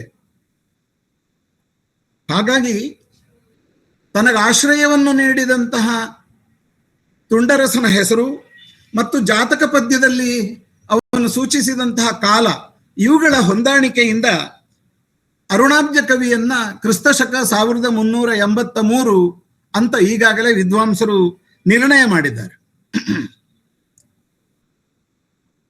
ಈ ಅರುಣಾಬ್ಜ ತನ್ನ ಕಾವ್ಯದ ನಾಂದಿ ಪದ್ಯಗಳಲ್ಲಿ ಪೂರ್ವ ಕವಿ ಸ್ಮರಣೆಯನ್ನು ಮಾಡ್ತಾನೆ. ಇದು ತುಳು ಕಾವ್ಯೇತಿಹಾಸದಲ್ಲಿ ಬಹಳ ಮುಖ್ಯವಾದಂತಹ ಒಂದು ಸಂಗತಿ. ಯಾಕೆ ಅಂದರೆ ಅಲ್ಲಿ ಅವನು ಅನೇಕ ಕಾವ್ಯಗಳನ್ನು ಉಲ್ಲೇಖಿಸ್ತಾನೆ, ಕವಿಗಳನ್ನು ಉಲ್ಲೇಖಿಸ್ತಾನೆ. ಹಾಗಾದರೆ ಅವನಿಗಿಂತಲೂ ಪ್ರಾಚೀನ ಕಾಲದಲ್ಲಿ ತುಳು ಕಾವ್ಯಕ್ಕೆ ಸಂಪದ್ಭರಿತವಾದಂತಹ ಒಂದು ಪರಂಪರೆ ಇತ್ತು ಎನ್ನುವುದನ್ನು ನಾವು ಗ್ರಹಿಸಬಹುದಾಗಿದೆ. ಅವನು ಹೇಳ್ಕೊಳ್ತಾನೆ, ಏಣಾಪಾಣಿ ಮುಕುಂದ ನಾಣಿಲ್ ತಾಯೆ ಮಾಣಿ ಆಯನ ಶಿಷ್ಯರೇಕ ಶಿಷ್ಯೆ ಅಂತ. ಹಾಗಾದ್ರೆ ಏಣಾಪಾಣಿ ಮುಕುಂದ ಅಂದ್ರೆ ಶಂಕರನಾರಾಯಣ ನಾಣಿಲ್ ತಾಯ ಎನ್ನುವಂತಹ ಒಬ್ಬ ಕವಿ ಅವನಿಗೆ ಗುರುವಾಗಿದ್ದ, ಅವನ ಪೂರ್ವ ಪರಂಪರೆಯವನಾಗಿದ್ದ ಅಂತ ನಾವು ಊಹಿಸಬಹುದು. ಜೊತೆಗೆ ಅರುಣಾಬ್ಜ ಹೇಳುವಂತಹ ಕಾವ್ಯಗಳು ರುಕ್ಮಿಣೀ ಪರಿಣಯ, ಕೀಚಕ ವಧೆ, ಬಾಣಾಸುರ ಕಾಳಗ, ಅಂಬರೀಷ ಉಪಾಖ್ಯಾನ ಮುಂತಾದ ಕಾವ್ಯಗಳನ್ನು ಮತ್ತು ಅವುಗಳನ್ನು ಬರೆದಂತಹ ಗುಡ್ಡೆತರಾಯೆ ಗಿರಿರಾಜ ಎನ್ನುವ ಅರ್ಥದ ಒಬ್ಬ ಕವಿಯನ್ನು ಅವನು ಹೇಳ್ತಾನೆ. ಇದರಿಂದ ಸ್ಪಷ್ಟವಾಗುವುದು ಏನು ಅಂತಂದ್ರೆ 13ನೇ 14ನೇ ಶತಮಾನಕ್ಕಿಂತಲೂ ಹಿಂದೆ ಇಂತಹ ಒಂದು ಸಮೃದ್ಧವಾದ ಕಾವ್ಯ ಪರಂಪರೆ ಪಳಂತುಳುವಿನಲ್ಲಿ ಇತ್ತು ಅನ್ನೋದು ಇದು ಬಹಳ ಅಭಿಮಾನದ ಸಂಗತಿ. ವಿಮರ್ಶಕರು ಒಂದು ಮಾತು ಹೇಳ್ತಾರೆ, ಅರುಣಾಬ್ಜ ತನ್ನ ಪ್ರಾಚೀನ ಕವಿ ಪರಂಪರೆಯನ್ನ ಹೇಳ್ತಾ ಇರುವಾಗ ವಿಷ್ಣುತುಂಗ ಕವಿಯ ಹೆಸರನ್ನ ಹೇಳುವುದಿಲ್ಲ ಅಂತ. ಶ್ರೀ ಭಾಗವತ ಎನ್ನುವ ಮತ್ತೊಂದು ತುಳುವಿನ ಪ್ರಮುಖ ಮಹಾಕಾವ್ಯವನ್ನು ಬರೆದಂತಹ ವಿಷ್ಣುತುಂಗನ ಹೆಸರು ಅಲ್ಲಿಲ್ಲ ಅಂತ. ವಿಷ್ಣುತುಂಗನ ಕಾಲವನ್ನು ಸಾಮಾನ್ಯವಾಗಿ ಸಂಶೋಧಕರು ಹೇಳಿದ ಹಾಗೆ ಅದನ್ನು ಕ್ರಿಸ್ತಶಕ 1636 ಅಂತ ಊಹಿಸಿದ್ದರೂ ಜ್ಯೋತಿಷ್ಯದ ಗಣನೆಯ ಹಿನ್ನೆಲೆಯಲ್ಲಿ ಅದು 266 ವರ್ಷ ಹಿಂದೆ ಸರಿಯುವುದ ಅವಕಾಶ ಇದೆ ಅಂತ. ಇದು ಬಹಳ ಮುಖ್ಯವಾದಂತಹ ವಿಷಯ. ಆಗ ಅದು 266 ವರ್ಷ ಹಿಂದೆ ಹೋಯಿತು ಅಂತಂದ್ರೆ ಭಾಗವತ ಬರೆದಂತಹ ವಿಷ್ಣುತುಂಗನ ಕಾಲವನ್ನು ಕೂಡ ನಾವು 1370 ಅಂತ ಹೇಳಬೇಕಾಗ್ತದೆ. ಅರುಣಾಬ್ಜನನ್ನು 1383 ಅಂತ ನಿರ್ಣಯಿಸಿದಾಗ ಅವರಿಬ್ಬರೂ ಕೂಡ ಸಮಕಾಲೀನ ಕವಿಗಳು ಎನ್ನುವುದು ಅರ್ಥ ಆಗ್ತದೆ. ಈ ಮುಖ್ಯವಾದ ಕಾರಣದಿಂದಲೇ ಅರುಣಾಬ್ಜ ಸಮಕಾಲೀನನಾದಂತಹ ವಿಷ್ಣುತುಂಗ ಕವಿಯನ್ನು ಹೆಸರಿಸಲಿಲ್ಲ ಅಂತ ನಾವು ನಿರ್ಧಾರಕ್ಕೆ ಬರಬಹುದು. ಇನ್ನೂ ಒಂದು ವಿಮರ್ಶಕರ ಸವಾಲಿದೆ. ಭಾಗವತವನ್ನು ಬರೆದಂತಹ ವಿಷ್ಣುತುಂಗ ಕಾಸರಗೋಡು ಪರಿಸರದವನು ಅಂತ. ಯಾಕೆಂದ್ರೆ ವಿಷ್ಣುತುಂಗನ ಕಾವ್ಯದಲ್ಲಿ ಕ್ಷೀರಾಬ್ಧಿಪುರ ಎನ್ನುವಂತಹ ಊರಿನ ಹೆಸರನ್ನ ಪದೇ ಪದೇ ಅವನು ಹೇಳ್ತಾನೆ. ಅದು ಕಾಸರಗೋಡಿನ ಹೇರೂರು ಎನ್ನುವಂತಹ ಊರು ಅಂತ ಹಿಂದಿನ ವಿದ್ವಾಂಸರುಗಳೆಲ್ಲ ಹೇಳಿದ್ದಾರೆ. ಆದರೆ ಕ್ಷೀರಾಬ್ಧಿಪುರ ಅಂತಂದ್ರೆ ಕಾಸರಗೋಡಿನ ಹೇರೂರೇ ಆಗಬೇಕಾಗಿಲ್ಲ. ಅದು ಉಡುಪಿ ಪರಿಸರದ ಪೇರೂರು, ಪೆರಂಪಳ್ಳಿ ಇತ್ಯಾದಿ ಊರುಗಳಾಗುವ ಸಾಧ್ಯತೆ ಕೂಡ ಇರುವುದರಿಂದ ಎರಡೂ ಮಹಾಕವಿಗಳು ಉಡುಪಿಯ ಪರಿಸರದವರೇ ಅಂತ ನಾವು ಊಹಿಸಲಿಕ್ಕೆ ಅವಕಾಶ ಇದೆ.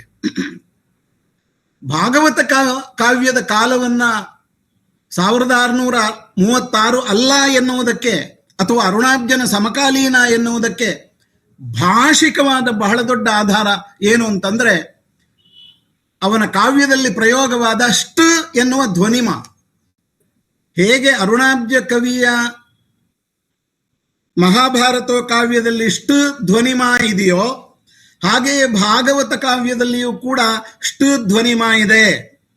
ಆದರೆ ಈಗಾಗಲೇ ನಾವು ಪರಿಭಾವಿಸಿದ 1636 ಇಸವಿಯ ಆ ಕಾಲಘಟ್ಟದಲ್ಲಿ ಷ್ಟ ಧ್ವನಿಮ ಇರಲಿಲ್ಲ. ಯಾಕೆಂದ್ರೆ ಆ ಕಾಲದ ವಾದಿರಾಜರ ಕೀರ್ತನೆ ತುಳುವಿನಲ್ಲಿ ರಚನೆಯಾಗಿದೆ, ಅದರಲ್ಲಿ ಷ್ಟ ಧ್ವನಿಮ ಇಲ್ಲ. ಮತ್ತು ಭಾಗವತ ಮತ್ತು ಮಹಾಭಾರತ ಎರಡೂ ಕಾವ್ಯಗಳ ಭಾಷಾ ಶೈಲಿ, ಪಳಂತುಳುವಿನ ಸ್ವರೂಪ ಇದು ಒಂದೇ ರೀತಿಯಾಗಿರುವುದರಿಂದ ಅವರು 14ನೇ ಶತಮಾನದವರೇ ಅಂತ ನಾವು ನಿರ್ಣಯಕ್ಕೆ ಬರಬಹುದು. ಇನ್ನೂ ಬಹಳ ಮುಖ್ಯವಾಗಿ ಅರುಣಾಬ್ಜನ ಮಹಾಭಾರತದ ಕಥಾ ಸಂವಿಧಾನವನ್ನು ಗಮನಿಸಿ ಹೇಳುವುದಾದರೆ ಕುಮಾರವ್ಯಾಸನ ಭಾರತವನ್ನ ಅನುಸರಿಸಿರುವಂತಹ ಅಂಶಗಳು ತುಂಬಾ ಸ್ಪಷ್ಟವಾಗಿ ಕಂಡು ಬರ್ತವೆ. ಕುಮಾರವ್ಯಾಸನ ಕಾಲವನ್ನು ಕೂಡ ಮಂಜೇಶ್ವರ ಗೋವಿಂದ ಪೈಗಳು ಹೇಳಿದಂತೆ 1230 ಅಂತ ನಾವು ಒಪ್ಪಿಕೊಳ್ಳಲೇಬೇಕಾಗಿದೆ ಈಗ. ಯಾಕೆಂದ್ರೆ ಅರುಣಾಬ್ಜನ ಕಾಲದ ನಿಷ್ಕರ್ಷೆ ಬಹಳ ಸ್ಪಷ್ಟವಾಗಿರುವುದರಿಂದ 1383ಕ್ಕಿಂತ ಹಿಂದೆಯೇ ಕುಮಾರವ್ಯಾಸ ಕಾವ್ಯ ರಚನೆ ಮಾಡಿದ್ದಾನೆ ಎನ್ನುವುದು ನಿರ್ಣಯ.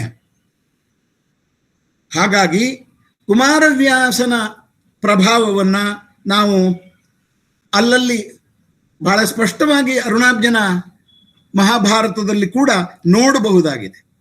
ಹೀಗೆ ಮಹಾಭಾರತ ಕಾವ್ಯ ನಮಗೆ ಇಡೀ ಮಹಾಭಾರತದ ಕಥಾವಸ್ತುವನ್ನು ಒಳಗೊಂಡಿಲ್ಲ. ನಾನು ಕಥಾವಸ್ತುವಿನ ಬಗೆಗೆ ಆಮೇಲೆ ಮಾತಾಡ್ತೇನೆ. ಅದರ ಮೊದಲು ಆ ಕಾಲದ ಪಳಂತುಳುವಿನ ಭಾಷೆ, ವ್ಯಾಕರಣ ಇದರ ಬಗೆಗೆ ಸ್ವಲ್ಪ ನಾವು ಯೋಚನೆ ಮಾಡಬೇಕು. ನಾನು ಈಗಾಗಲೇ ಹೇಳಿದ ಹಾಗೆ ಷ್ಟ ಧ್ವನಿಮ ಬಹಳ ಮುಖ್ಯವಾಗಿ ಭಾಗವತ ಮತ್ತು ಅರುಣಾಬ್ಜನ ಮಹಾಭಾರತದಲ್ಲಿ ಕಾಣುತ್ತದೆ. ಅದರ ಉಚ್ಚಾರ ಹೇಗಿತ್ತು ಎನ್ನುವುದು ನಮಗೆ ಗೊತ್ತಿಲ್ಲ. ಅದು ಈಗ ಅಂತೂ ಷ್ಟ ಎನ್ನುವುದು ತ ಎನ್ನುವ ರೂಪವನ್ನ ಪಡೆದುಕೊಂಡಿದೆ ಅಂತ ನಾವು ತರ್ಕಿಸಬಹುದು. ಪಿದಾಡುಷ್ಟೇನು, ಪತ್ತುಷ್ಟೇನು, ಸ್ತುದ್ದಿ, ಷ್ಟೀ ಈ ರೀತಿಯ ರೂಪಗಳಲ್ಲಿ ಅವುಗಳು ಇದ್ರೂ ಕೂಡ ಈಗ ಪಿದಾಡುತ್ತೆ, ಪತ್ತುತ್ತೆ, ಇದ್ದಿ, ಈ ರೀತಿಯ ಉಚ್ಚಾರಕ್ಕೆ ಅದು ಬಂದಿದೆ. ಇದು 14ನೇ ಶತಮಾನದ ಹೊತ್ತಿಗೆ ಇದ್ದಂತಹ ಭಾಗವತ ಮತ್ತೆ ಮಹಾಭಾರತ ಎರಡೂ ಕಾವ್ಯಗಳ ಭಾಷೆಯ ಬಹಳ ಮುಖ್ಯವಾದಂತಹ ಒಂದು ಲಕ್ಷಣ. ಇನ್ನೊಂದು ಬಹಳ ಮುಖ್ಯವಾದದ್ದು ಲೋಪ ಸಂಧಿಯ ವಿಷಯ. ಆಧುನಿಕ ತುಳುವಿನಲ್ಲಿ ಲೋಪಸಂಧಿಯಾಗುವಾಗ ಪೂರ್ವಸ್ವರ ಲೋಪವಾಗುತ್ತದೆ. ನೀನು ಇಲ್ಲ, ನೀನಿಲ್ಲ, ಪೂರ್ವ ಪದದ ಉಕಾರ ಲೋಪವಾಗುತ್ತದೆ. ಆದರೆ ಪಳಂತುಳುವಿನಲ್ಲಿ ಮತ್ತೆ ಈಗಲೂ ಕೂಡ ಕೆಲವು ಶಬ್ದ ಪ್ರಯೋಗದಲ್ಲಿ ಅದು ಪ್ರಕಟವಾಗುವ ಹಾಗೆ ಪೂರ್ವಸ್ವರ ಲೋಪವಾಗುವುದಿಲ್ಲ. ಪುರುಷೇ ಈ ಪುರುಷೇ ಈ ಪೂರ್ವ ಪದದ ಯಕಾರಾಂತ್ಯ ಹಾಗೆ ಉಳಿದುಕೊಳ್ಳುತ್ತದೆ. ಈಗ ನಾವು ಆಧುನಿಕ ತುಳುವಿನಲ್ಲೂ ಪುಗೆ ಇರೆ, ಪುಗಿರೆ ಅಂತ ಹೇಳುವುದಿಲ್ಲ, ಪುಗೇರೆ ಅಂತಲೇ ಹೇಳ್ತೇವೆ. ಹಾಗಾಗಿ ಪೂರ್ವಸ್ವರ ಲೋಪವಾಗುವುದು ಕನ್ನಡದ ವ್ಯಾಕರಣದಲ್ಲಿ ಮಾತ್ರ, ಪಳಂತುಳುವಿನಲ್ಲಿ ಇಲ್ಲ ಎನ್ನುವುದಕ್ಕೆ ಅರುಣಾಬ್ಜನ ಮಹಾಭಾರತ ಕಾವ್ಯ ಅನೇಕ ಉದಾಹರಣೆಗಳನ್ನ ನೀಡಿ ಸಮರ್ಥನೆಯನ್ನು ಕೊಡುತ್ತದೆ. ಇನ್ನೊಂದು ಬಹುವಚನ ಪ್ರತ್ಯಯ. ಆವು ಎನ್ನುವಂತಹ ಒಂದು ಪ್ರತ್ಯಯ ವಿಶೇಷ. ರಾಜಾವು ಅಂತಂದ್ರೆ ರಾಜರು, ರಾಜರೇ ಎನ್ನುವ ಸಂದರ್ಭದಲ್ಲಿ ಬಳಸುವಂತಹದ್ದು. ಕರ್ತಾವು, ಕನ್ಯಾವು, ಈ ರೀತಿಯ ಪ್ರಯೋಗ ಹೊಸ ತುಳುವಿನಲ್ಲಿ ನಾವು ಅದನ್ನು ಕಾಣೋದಿಲ್ಲ. ಇನ್ನೊಂದು ಹಕಾರಾದಿ ಉಳ್ಳಂತಹ ಪದಪ್ರಯೋಗಗಳು. ಈಗ ನಾವು ಹೊಸ ತುಳುವಿನಲ್ಲಿ ಏಪಲ ಅಂತ ಹೇಳಿದರೆ ಪಳಂತುಳುವಿನಲ್ಲಿ ಹೇ ಫಲ ಅಂತ ಹೇಳ್ತಾ ಇದ್ರು. ಹೇ ಫಲ, ಹೇಯಾಲ, ಹೇಷ್ಟಲ, ಎಷ್ಟಕ್ಕೂ ಎನ್ನುವ ಅರ್ಥದಲ್ಲಿ. ಈಗಲೂ ಕೂಡ ನಮ್ಮ ಸುಳ್ಯದ ಪರಿಸರದ ಭಾಷೆಯಲ್ಲಿ ಹಕಾರದ ಆಧಿಕ್ಯವನ್ನು ನಾವು ನೋಡಬಹುದು. ಹೊಡಮೆ ಹಾಂಟದ ಹೈತ್ ಪೋಯೆ, ಉಳಿದ ಕಡೆ ಅದು ತೊಡಮೆ ತಾಂಟದು ತೈತ್ ಪೋಯೆ, ಈ ರೀತಿ ಇದೆ. ಅಂದ್ರೆ ಪಳಂತುಳುವಿನ ಈ ಹಕಾರಾದಿಯ ಪ್ರಯೋಗ ವಿಶೇಷ ಎಲ್ಲೋ ತನ್ನ ಪಳೆಯುಳಿಕೆಗಳನ್ನು ಉಳಿಸಿಕೊಂಡಿದೆ ಅಂತ ನಾವು ಊಹಿಸಲಿಕ್ಕೆ ಸಾಧ್ಯ. ಇನ್ನು ಕೆಲವು ವಿಶಿಷ್ಟವಾದ ಪ್ರಯೋಗ ಇವತ್ತು ನಾವು ನಮ್ಮ ತುಳುವಿನಲ್ಲಿ ಅದನ್ನು ಕಾಣಲಿಕ್ಕಾಗೋದಿಲ್ಲ.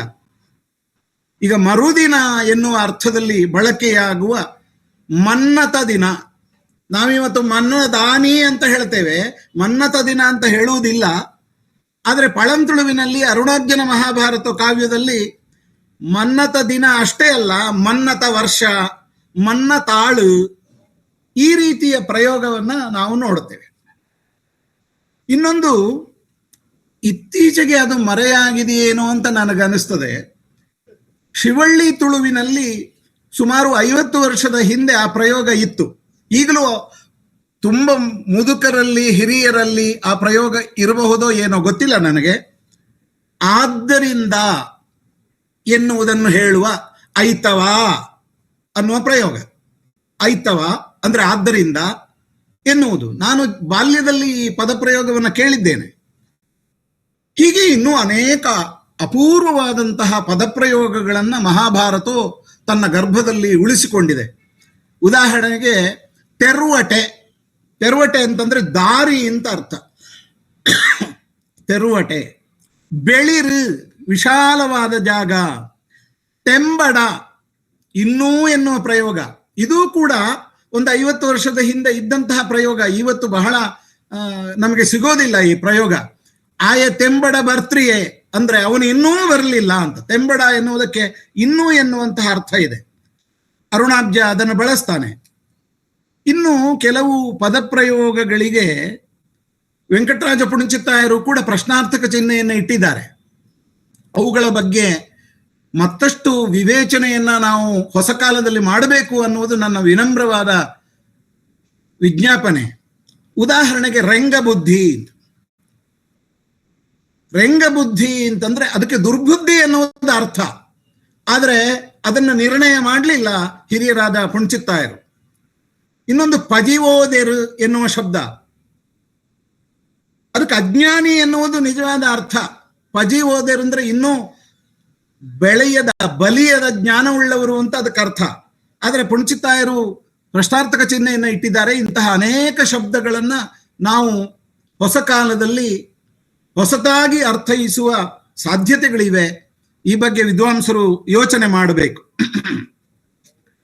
ಛಂದಸ್ಸಿನ ದೃಷ್ಟಿಯಿಂದ ಮಹಾಭಾರತ ಒಂದು ಸೃಜನಶೀಲವಾದ ರಂಗಸ್ಥಳ ಅಂತ ನನಗೆ ಅನಿಸ್ತದೆ. ಯಾಕೆಂದ್ರೆ ಅವನು ಸುಮಾರು 1657 ಪದ್ಯಗಳಲ್ಲಿ 883ರಷ್ಟು ಪದ್ಯಗಳನ್ನು, ಸುಮಾರು ಅರ್ಧಾಂಶಕ್ಕೂ ಮೀರಿದ ಹಾಡುಗಳ ಬಂಧವನ್ನ ಅಂಶ ಷಟ್ಪದದಲ್ಲಿ ಅವನು ಬಳಸಿದ್ದಾನೆ. ನಿಮಗೆ ಗೊತ್ತಿರುವ ಹಾಗೆ ಅಂಶ ಷಟ್ಪದ, ಅದಕ್ಕೆ ಮೂಲ ಷಟ್ಪದ ಅಂತ ಹೆಸರು. ಮಾತ್ರಾ ಷಟ್ಪದಿಗಳಿಗೆ, ಶರಕುಸುಮ ಭೋಗ ಪರಿವರ್ಧಿನಿ ವಾರ್ಧಕಗಳಿಗೆ ಅಡಿಪಾಯದ ರೀತಿಯಲ್ಲಿ ಮೂಡಿ ಬಂದಂತಹ ಪ್ರಾಚೀನ ಷಟ್ಪದ ಅದು. ಅದಕ್ಕೆ ಷಟ್ಪದ ಅಂತ ಹೇಳಿ ಮಾತ್ರಾ ಕಾಲದ ಬಂಧಗಳನ್ನ ಷಟ್ಪದಿ ಅಂತ ವಿದ್ವಾಂಸರು ಕರೆದದ್ದುಂಟು. ಈ ಅಂಶ ಷಟ್ಪನ ಗೇಯವಾದಂತಹ ದೇಸಿ ಛಂದದ ಸ್ವರೂಪಕ್ಕೆ ಬಹಳ ಸೂಕ್ತವಾದಂತಹ ಒಂದು ಹಾಡಿನ ಬಂಧ ಅದು. ಮಂದರದರಗಣಂ ಬಂದಿರ್ಕಾರಂತ್ಯದೊಳ್ ಕುಂದದೆ ನೆಲಸುಗೆ ಮದನಹರಂ. ಈ ರೀತಿ ಅದರ ಗೇಯ ಸ್ವರೂಪ. ಪ್ರತಿ ಪಾದದಲ್ಲಿ, ನ್ಯೂನ ಪಾದಗಳಲ್ಲಿ, ಹ್ರಸ್ವ ಪಾದಗಳಲ್ಲಿ 2 ವಿಷ್ಣುಗಣ, ದೀರ್ಘ ಪಾದಗಳಲ್ಲಿ 2 ವಿಷ್ಣು ಮತ್ತು 1 ರುದ್ರ. ಮಂದರದರಗಣಂ ಬಂದಿರ್ಕಾರ್, ಅಂತ್ಯದೊಳ್ಳು ಕುಂದದ ನೆಲಸುಗೆ ಮದನಹರಂ. ಕೊನೆಗೆ ಮಾತ್ರ ರುದ್ರಗಣ ಇರ್ತದೆ. ಈ 3 ಪಾದಗಳು ಪುನರಾವರ್ತನೆಗೊಂಡಾಗ 6 ಪಾದ ಉಂಟಾಗಿ ಅದು ಅಂಶಷಟ್ಪದವಾಗುತ್ತದೆ. ಈ ರೀತಿಯ ಹಾಡುಗಳನ್ನ ಅರುಣಾಬ್ಜ ಬಹಳ ಸೊಗಸಾಗಿ ಲೀಲಾಜಾಲವಾಗಿ ಅವನು ಪ್ರಯೋಗ ಮಾಡಿದ್ದಾನೆ. ಜೊತೆಗೆ ತೋಟಕ, ತರಳ, ಮಲ್ಲಿಕಾಮಾಲೆ, ಧೃತ ವಿಲಂಬಿತ ಮುಂತಾದ ಸಂಸ್ಕೃತದ ಕಾವ್ಯಗಳಲ್ಲಿರುವಂತಹ ಛಂದೋಬಂಧಗಳನ್ನು, ನಾಗವರ್ಮ ಹೇಳಿರುವ ಛಂದೋಂಬುದಿಯ ಅನೇಕ ಬಂಧಗಳನ್ನು ಅವನು ಬಳಸಿದ್ದುಂಟು. ಆದರೆ ಅವನ ಪ್ರಾಶಸ್ತ್ಯ ಅಂಶಷಟ್ಪದಕ್ಕೆ ಇರೋದು. ನೋಡಿ, ಅರುಣಾಬ್ಜನ ಕಾವ್ಯ ಪ್ರಯೋಗದಲ್ಲಿ, ಛಂದೋಬಂಧಗಳಲ್ಲಿ ಸೃಜನಶೀಲತೆ ಇದೆ ಅಂತ ನಾನು ಯಾಕೆ ಹೇಳಿದೆ ಅಂತಂದ್ರೆ, ಅವನು ತೋಟಕಾದಿ ವೃತ್ತಗಳನ್ನ ಅದರ ಲಯಾನ್ವಿತ ಸ್ವರೂಪದಲ್ಲಿ ಮಾತ್ರ ಗ್ರಹಿಸ್ತಾನೆ, ಅಕ್ಷರ ಸಂಖ್ಯಾ ಗಣನೆಯಲ್ಲಿ ಅಲ್ಲ. ಸಲಗಂ ಸಲಗಂ ಸಲಗಂ ಈ ರೀತಿ ಸಗಣ ಬರಬೇಕು ಅಂತ ಅವನು ಯೋಚಿಸೋದಿಲ್ಲ. ಅದು ಒಟ್ಟು ಮಾತ್ರ ಎಷ್ಟು, ಲಯಕ್ಕೆ ಹೊಂದಿಕೊಳ್ಳುವುದು ಹೇಗೆ ಅನ್ನುವುದನ್ನು ಯೋಚಿಸ್ತಾನೆ. ಈಗ ಉದಾಹರಣೆಗೆ ಧೃತ ವಿಲಂಬಿತ ವೃತ್ತ ಅಂತ ಒಂದಿದೆ. ಅದು ಅಕ್ಷರ ಸಂಖ್ಯಾ ವೃತ್ತ, ವರ್ಣವೃತ್ತ ಅದು. ಆದರೆ ಅರುಣಾಬ್ಜ ಅದರ ಲಯವನ್ನು, ಗೇಯತೆಯನ್ನು ಮಾತ್ರ ಮನಸ್ಸಿನಲ್ಲಿ ಇಟ್ಟುಕೊಂಡು ಅದನ್ನು ಹೊಸತಾಗಿ ಕಟ್ಟಿದ್ದಾನೆ ಎನ್ನುವುದನ್ನು ಕೂಡ ಗಮನಿಸಬೇಕು ನಾವು. ಧೃತ ವಿಲಂಬಿತ ವೃತ್ತದ ಲಕ್ಷಣ ಏನು? ನಗಣ, 3 ಭಗಣ ಮತ್ತೆ ಗುರು. ನಪರಸೋ ಬರಿ ತೊಂಡದ ಚೀಪುಟಲ, ಈ ರೀತಿ ಅದರ ಲಯ ಇದೆ. ಆದರೆ ಆ ಆರಂಭದ 3 ಮಾತ್ರೆಗಳನ್ನು ಅದು 3 ಲಘುವಾಗಿ ಇರಬೇಕು ಧೃತ ವಿಲಂಬಿತಕ್ಕೆ. ಆದ್ರೆ ಅರುಣಾಬ್ಜ ಏನು ಮಾಡ್ತಾನೆ ಅಂದ್ರೆ ಅದನ್ನು ಗಾಲ, 1 ಗುರು ಮತ್ತು 1 ಲಘುವಾಗಿ ಮಾಡಿದ್ದು ಕೂಡ ಇದೆ. ಈ ಧೃತ ವಿಲಂಬಿತ ವೃತ್ತ ಇದನ್ನ ಡಾಕ್ಟರ್ ವೆಂಕಟರಾಜ ಪುಣಚಿತ್ತಾಯ ಅವರು ಗುರುತಿಸಿದ್ದಾರೆ. ಆದ್ರೆ ಆ ಲಯ ಯಕ್ಷಗಾನದಲ್ಲಿರುವ ಕೇದಾರಗೌಳ ಜಂಪೆ ಅನ್ನುವ ಬಂಧಕ್ಕೆ ಹತ್ತಿರ ಇದೆ. ನಳಿನಾಕ್ಷಿ ಕೇಳೆ ಈಗ ನರನೊಡನೆ ಕಲಹ ಕೈದುವೆನು ಬೇಗ, ಈ ರೀತಿಯ ಮಾತ್ರಾಗತಿಗೆ ಅದು ಹೊಂದುವ ಹಾಗಿದೆ.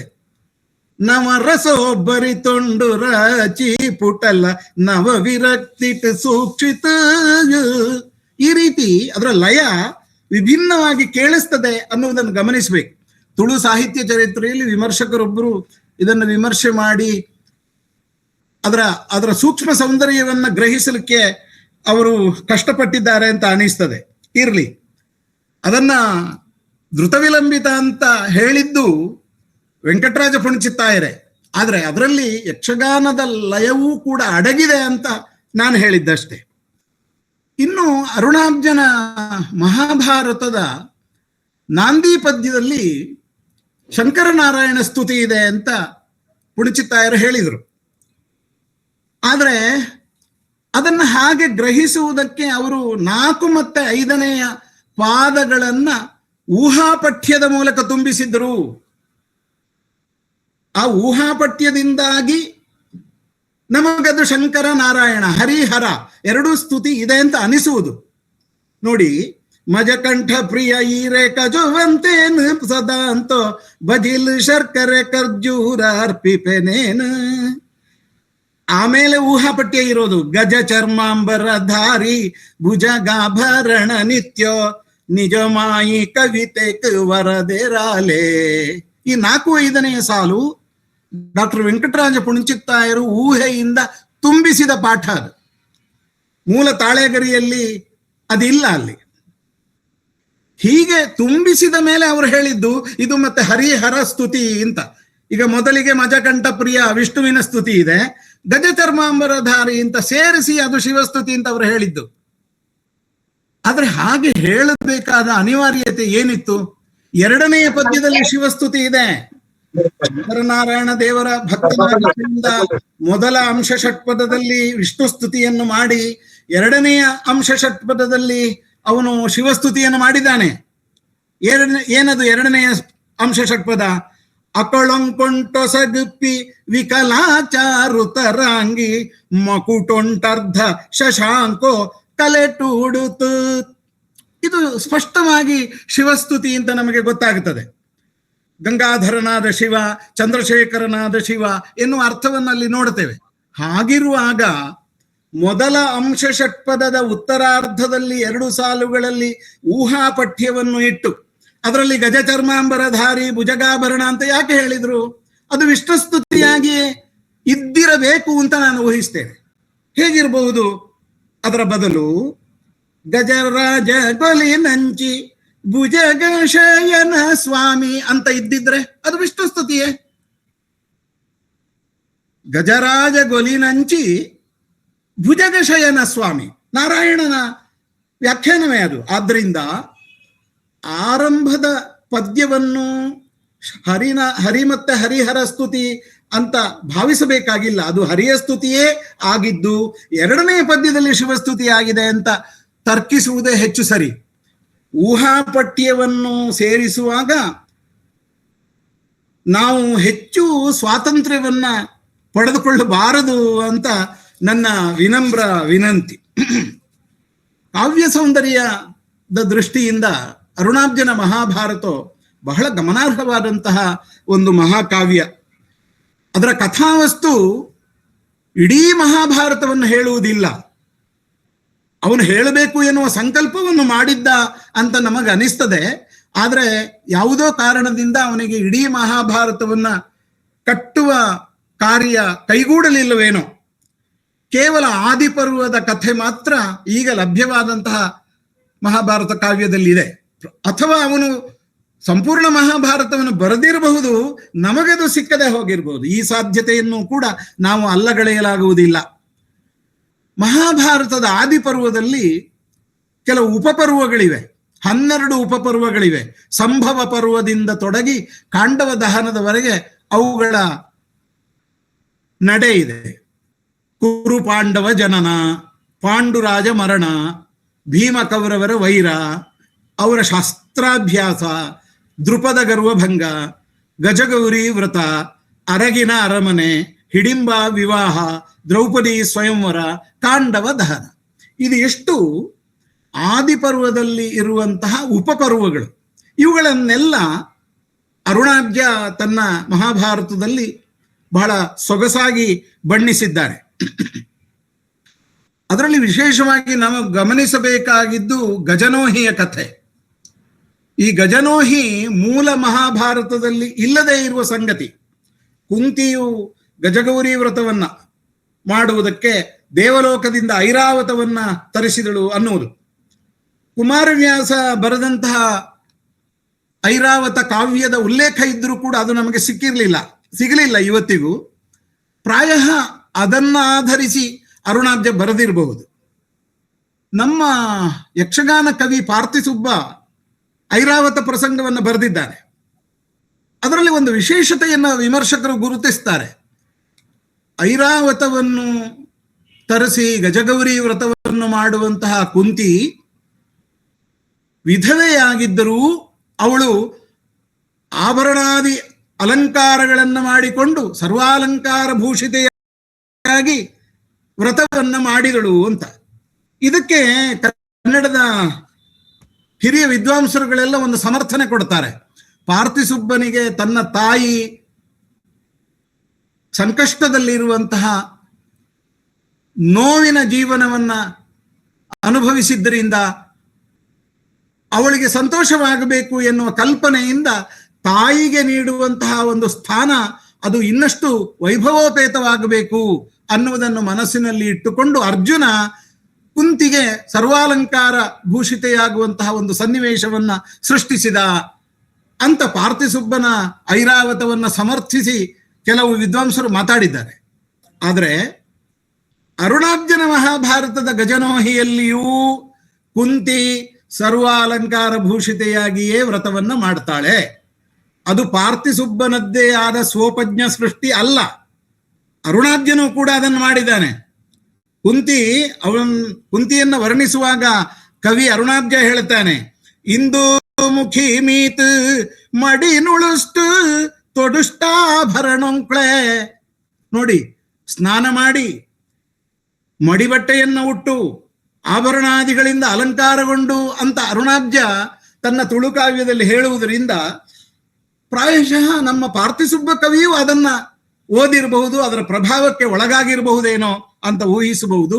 ನಮ್ಮ ವಿಮರ್ಶಕರು ಗಮನಿಸಿದ ಹಾಗೆ ಪಾರ್ಥಿಸುಬ್ಬ ತನ್ನ ತಾಯಿಯ ದುರವಸ್ಥೆಯನ್ನ ಹೋಗಲಾಡಿಸುವುದಕ್ಕಾಗಿ ಅಂತಹ ಕುಂತಿಯ ಪಾತ್ರವನ್ನ ವಿಜೃಂಭಿಸಿ ಬರದ ಅಂತ ಗ್ರಹಿಸುವುದು ತಪ್ಪಾಗ್ತದೆ. ಇನ್ನೊಂದು ಬಹಳ ಮುಖ್ಯವಾದಂತಹ ಒಂದು ಸಂಗತಿ ಅಂತಂದ್ರೆ, ತುಳು ಮಹಾಭಾರತದಲ್ಲಿ ಬರುವಂತಹ ಅಂಬಿಗನ ಕಥೆ ವಿಚಿತ್ರವಾದ ಕಥೆ. ಎಲ್ಲಿಯೂ ಕೂಡ ಇದರ ಮೂಲವನ್ನ ಆಕರವನ್ನ ನಾವು ಹುಡುಕ್ಲಿಕ್ಕೆ ಆಗ್ಲಿಲ್ಲ. ಏನದು ಅಂಬಿಗನ ಕಥೆ? ಅರಗಿನ ಅರಮನೆಯಿಂದ ಪಂಚಪಾಂಡವರು ತಪ್ಪಿಸಿಕೊಂಡು ಯಾವುದೋ ಕಾಡುದಾರಿಯಲ್ಲಿ ಹೋಗ್ತಾರೆ. ದುರ್ಯೋಧನ ಕಪಟದ ವ್ಯೂಹವನ್ನು ಬಲಿದು ಅರಗಿನ ಮನೆಗೆ ಬೆಂಕಿ ಕೊಡುವಾಗ ಅಲ್ಲಿ 5 ಮಂದಿ ಬೇರೆ ಯಾರೋ ಇದ್ರೆ ವಿನಃ ಪಾಂಡವರು ಇರಲಿಲ್ಲ. ಅಷ್ಟು ಹೊತ್ತಿಗೆ ಪಾಂಡವರು ತಪ್ಪಿಸಿಕೊಂಡು ಕುಂತಿಯೊಟ್ಟಿಗೆ ಕಾಡುದಾರಿಯಲ್ಲಿ ಯಾವುದೋ ಊರಿನ ಕಡೆ ಪ್ರಯಾಣ ಬೆಳೆಸಿದರು. ಇದು ಮಹಾಭಾರತದಲ್ಲಿ ಇರುವ ಸಂಗತಿ. ಹಾಗೆ ಕಾಡಿಗೆ ಹೋಗಿ ಅವರೊಂದು ನದಿಯನ್ನು ದಾಟಬೇಕಾದ ಸಂದರ್ಭದಲ್ಲಿ ಒಬ್ಬ ಅಂಬಿಗನನ್ನ ಸಂಧಿಸ್ತಾರೆ. ಆಗ ಭೀಮಸೇನ ಒಂದು ಉಪಾಯ ಮಾಡ್ತಾನೆ. ಈ ಅಂಬಿಗ ಎಲ್ಲಾದರೂ ಹಸ್ತಿನಾವತಿಗೆ ಹೀಗೆ 5 ಜನ ಹುಡುಗರು ಮತ್ತೆ ಒಬ್ಳು ತಾಯಿ ತಪ್ಪಿಸಿಕೊಂಡು ಈ ದಾರಿಯಾಗಿ ಹೋದರು ಅಂತ ಹೇಳಿದರೆ ಅಂತ ಯೋಚನೆ ಮಾಡಿ, ಆ ಅಂಬಿಗ ಈ ವಿಷಯವನ್ನು ಮಹಾರಾಜರಿಗೆ ತಿಳಿಸದೇ ಇರುವುದಕ್ಕೆ ಏನು ದಾರಿ ಅಂತ ಯೋಚನೆ ಮಾಡ್ತಾನೆ ಭೀಮಸೇನ. ನಾವೆಯಲ್ಲಿ ದೋಣಿಯಲ್ಲಿ ಹೋಗ್ತಾ ಇರುವಾಗ ಭೀಮಸೇನ ಆ ಅಂಬಿಗನಿಗೆ ಅವನ ದೇಹ ಲಕ್ಷಣಗಳನ್ನ, ಭವಿಷ್ಯದಲ್ಲಿ ಆಗಬಹುದಾದ ವಿಶೇಷತೆಗಳನ್ನೆಲ್ಲ ಹೇಳ್ತಾ ನಿನ್ನ ಮುಖಲಕ್ಷಣವನ್ನು ಹೇಳ್ತೇನೆ, ನಿನ್ನ ನಾಲಗೆಯನ್ನು ತೋರಿಸು ಅಂತ ಹೇಳ್ತಾನೆ. ಇನ್ನೇನು ನದಿ ದಾಟಿ ಆ ಕಡೆ ದಡಕ್ಕೆ ಇಳಿಯಬೇಕು ಅನ್ನುವಷ್ಟು ಹೊತ್ತಿಗೆ ನಾಲಗೆಯನ್ನು ಹೊರಚಾಚಿದ ಅಂಬಿಗನ ನೆತ್ತಿ ಮತ್ತು ಕೆಳದವಡೆಯನ್ನು ಒತ್ತಿ ಅವನ ನಾಲಗೆ ತುಂಡಾಗುವ ಹಾಗೆ ಮಾಡುತ್ತಾನೆ ಭೀಮಸೇನ. ಉದ್ದೇಶ ಏನು? ಪಾಂಡವರು ತಪ್ಪಿಸಿಕೊಂಡು ಈ ದಾರಿಯಾಗಿ ಹೋದರು ಅಂತ ಅಂಬಿಗ ಹೇಳಬಾರದು, ಯಾರಿಗೂ ಕೂಡ ಈ ವಿಚಾರ ಗೊತ್ತಾಗಬಾರದು ಎನ್ನುವುದು ಉದ್ದೇಶ. ಆದರೆ ಭೀಮಸೇನ ಮಾಡಿದಂತಹ ಈ ಕುತ್ಸಿತ ಕಾರ್ಯ ಇದೆಯಲ್ಲ, ಇದು ಪಾಂಡವರ ವ್ಯಕ್ತಿತ್ವಕ್ಕೆ ಭೂಷಿತವಾದದ್ದಲ್ಲ. ಅದು ಯಾಕೆ ಅರುಣಾಬ್ಜ ಈ ರೀತಿಯ ಒಂದು ಪ್ರಸಂಗವನ್ನ ಸೃಷ್ಟಿಸಿದನೋ ಗೊತ್ತಿಲ್ಲ. ಆ ಕಾಲದಲ್ಲಿ ಅವನಿಗೆ ಅದಕ್ಕೆ ಯಾವುದೋ ಒಂದು ಆಕರ ಸಿಕ್ಕಿರಬಹುದು ಅಂತ ಭಾವಿಸಬಹುದು. ಈ ಹರಿಕಥೆಯ ಸಂದರ್ಭದಲ್ಲಿ ಇಂತಹ ಅನೇಕ ಉಪಕಥೆಗಳನ್ನ ಅನೇಕ ಹರಿದಾಸರು ಸ್ವೋಪಜ್ಞವಾಗಿ ಸೃಷ್ಟಿಸಿ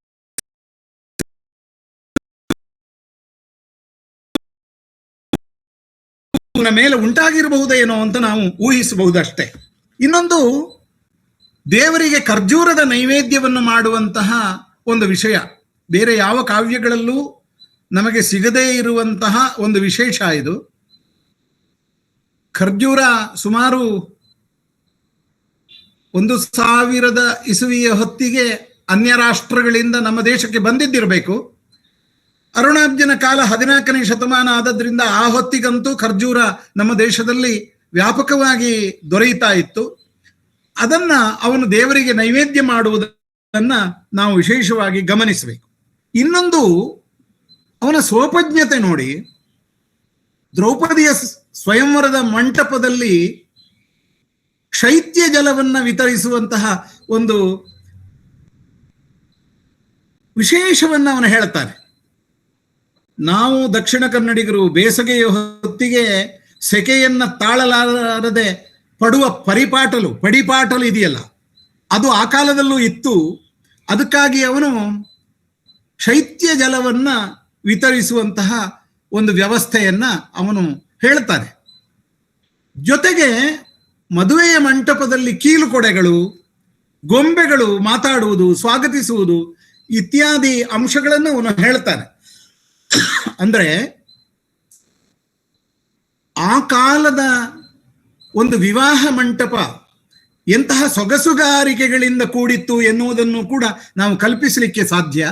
ಕನಿಷ್ಠ ಪಕ್ಷ ಕಾವ್ಯ ಕಲ್ಪನೆಯ ಮೂಲಕ ಅರುಣಾಢ್ಯ ಇದನ್ನು ಬಳಸಿಕೊಂಡು ಒಂದು ಸ್ವಲ್ಪ ಅತಿವಾಸ್ತವದ ಚಿತ್ರಣ ಇದ್ರೂ ಇರಬಹುದು, ಯಾಕೆಂದ್ರೆ ಕಾವ್ಯದಲ್ಲಿ ಅಂತಹ ಸಂಗತಿಗಳು ಸಹಜ ತಾನೆ. ಜೊತೆಗೆ ಆ ಕಾಲದ ತುಳುನಾಡಿನ ಸಂಸ್ಕೃತಿಯನ್ನು ಕಟ್ಟುವಂತಹ ಕೆಲಸವನ್ನು ಕೂಡ ಅರುಣಾಢ್ಯ ಮಾಡ್ತಾನೆ. ಮುಖ್ಯವಾಗಿ ಭೂತಾರಾಧನೆಯ ವಿಷಯ. ದ್ರೌಪದಿ ಸ್ವಯಂವರದ ಸಂದರ್ಭದಲ್ಲಿ ದೃಪದ ರಾಜ ಮಾಡಾಂಬಿ ಎನ್ನುವ ದೈವವನ್ನು ಆರಾಧನೆ ಮಾಡ್ತಾನೆ. ಆ ಮಾಡಾಂಬಿ ಯಾರು ಅಂತ ನಮ್ಗೆ ಗೊತ್ತಿಲ್ಲ. ಯಾವುದೋ ಒಂದು ಹೆಣ್ಣು ದೈವ, ಆದಿಶಕ್ತಿ ಅಂತ ನಾವು ಊಹಿಸಬಹುದಷ್ಟೇ. ಆದರೆ 1383 ಹೊತ್ತಿಗೆ ನಮ್ಮ ತುಳುನಾಡಿನಲ್ಲಿ ಮಾಡಾಂಬಿ ಎನ್ನುವಂತಹ ಸ್ತ್ರೀ ದೈವ ಒಂದು ಆರಾಧನೆಯನ್ನ ಪಡೆಯುತ್ತಾ ಇತ್ತು.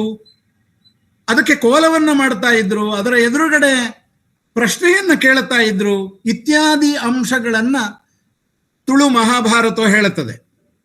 ಅರುಣಾಭಿ ಒಂದು ಕಡೆ ಹೇಳ್ತಾನೆ, ಮಂಜ ಕುಳ ಮಠ ಕೂಪ ತಟಾಕೋ.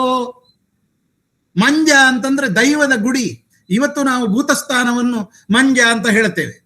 ಆ ಕಾಲದಲ್ಲಿಯೇ ಭೂತಸ್ಥಾನವನ್ನು, ದೈವಗುಡಿಯನ್ನು ಮಂಜ ಅನ್ನುವ ಹೆಸರಿನಿಂದ ಕರೀತಾ ಇದ್ರು ಎನ್ನುವುದು ಕೂಡ ಗಮನಾರ್ಹವಾದಂತಹ ವಿಷಯ. ಅದು ಇನ್ನೊಂದು ಕಡೆ ಹೇಳ್ತಾನೆ, ಭೂತಾವೇಶ ಮುಖಂಟು ವಾಕ್ ಪ್ರಶ್ನೆ ಮಿನಿಕೆಂಡೆ.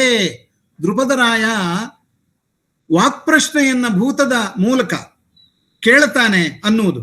ಇದೆಲ್ಲ ಆರಾಧನಾ ರೂಪದಲ್ಲಿ ಇವತ್ತು ನಾವು ನಡೆಸುವ ಕೋಲ, ನೇಮ ಇತ್ಯಾದಿಗಳು 13ನೇ ಶತಮಾನದ ಉತ್ತರಾರ್ಧದಲ್ಲಿ, 14ನೇ ಶತಮಾನದ ಆರಂಭದಲ್ಲಿ ತುಳುನಾಡಿನಲ್ಲಿ ಇತ್ತು ಎನ್ನುವುದನ್ನ ಈ ಕಾವ್ಯ ದಾಖಲಿಸ್ತದೆ. ಇದು ಭೂತಾರಾಧನೆಯ ಇತಿಹಾಸದ ದೃಷ್ಟಿಯಲ್ಲಿ ಬಹಳ ಮುಖ್ಯವಾದಂತಹ ಒಂದು ಸಂಗತಿ. ಜೊತೆಗೆ ತುಳು ಸಂಸ್ಕೃತಿಯನ್ನ ಸಂದರ್ಭ ಬಂದಾಗ ಎಲ್ಲ ಅವನು ಹೇಳುವಂತಹ ರೀತಿ, ಅರುಣಾಬ್ಜನಿಗಿದ್ದಂತಹ ತುಳು ಸಂಸ್ಕೃತಿಯ ಪ್ರೀತಿಯನ್ನ ಅದು ಹೇಳುತ್ತದೆ. ಕೈದಾರೆ, ನಮ್ಮಲ್ಲಿ ಶಾಸ್ತ್ರೋಕ್ತವಾದಂತಹ ವಿವಾಹಗಳು ಇರುವ ಹಾಗೆಯೇ ಜಾನಪದೀಯವಾದಂತಹ ಕೈದಾರೆಯ ವಿವಾಹ ಕ್ರಮ ಇದೆ. ಹೆಣ್ಣಿನ ಕೈ ಮೇಲೆ ಗಂಡಿನ ಕೈಯನ್ನು ಹೀಗೆ ಇಟ್ಟರೆ ಸಾಕು, ಅದು ಕೈದಾರೆಯಾಗುತ್ತದೆ. ಪಜೆ ಮದಿಮೆ ಅನ್ನುವಂತಹ ಶಾಸ್ತ್ರ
ಸ್ತ್ರೀಯರು ಆಟ ಆಡುವುದನ್ನು ನೋಡಿ ತಾವರೆಗಳೂ ಕೂಡ ರಾತ್ರಿಯಲ್ಲಿ ಅರಳಿದವೋ ಎನ್ನುವಂತೆ ಇತ್ತು ಅಂತ ಹೇಳುವ ನೋಟದಲ್ಲಿಯೇ ದ್ರೌಪದಿಯ ಸೌಂದರ್ಯವನ್ನ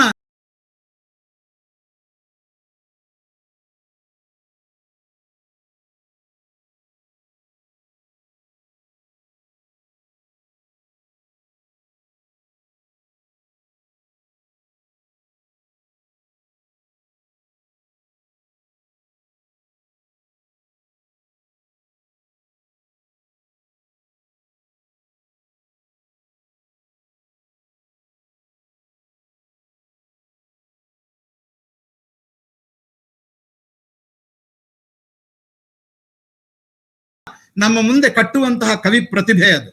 ಹೀಗೆ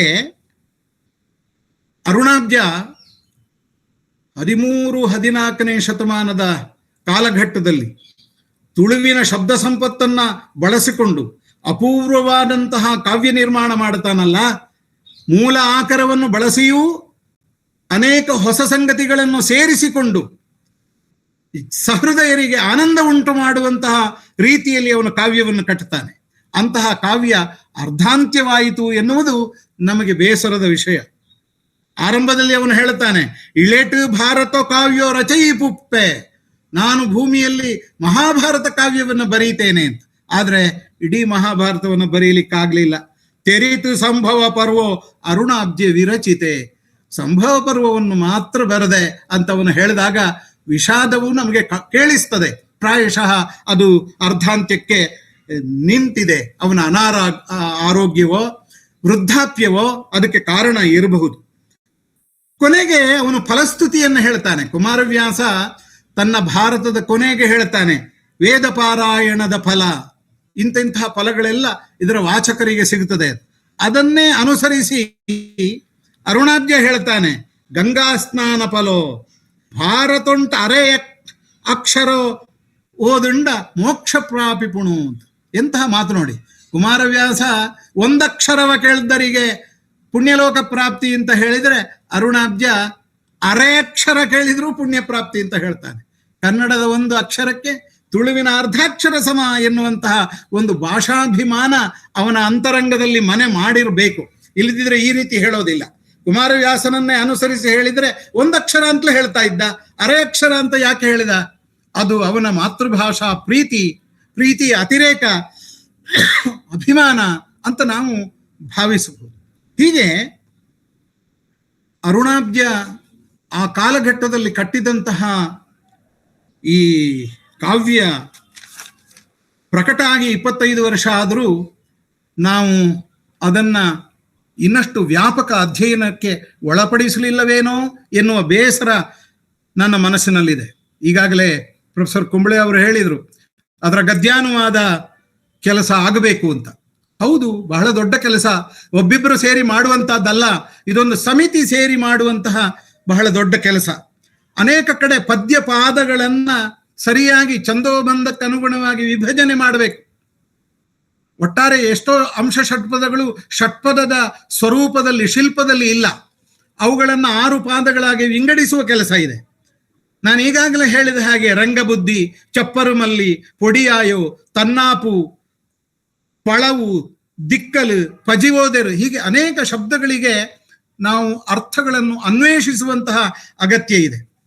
ಹೀಗೆ ನಾವು ತುಳು ಸಾಹಿತ್ಯಾಧ್ಯಯನದ ಸಂದರ್ಭದಲ್ಲಿ ಪ್ರಾಚೀನ ತುಳು ಕಾವ್ಯ ಪರಂಪರೆಗೆ ವಿಶೇಷವಾದ ಒತ್ತು ಕೊಟ್ಟಾಗ ಮಾತ್ರ ನಿನ್ನೆಯ ಮನ್ನೆಯರನ್ನ ಗೌರವಿಸಿದ ಹಾಗಾಗುತ್ತದೆ.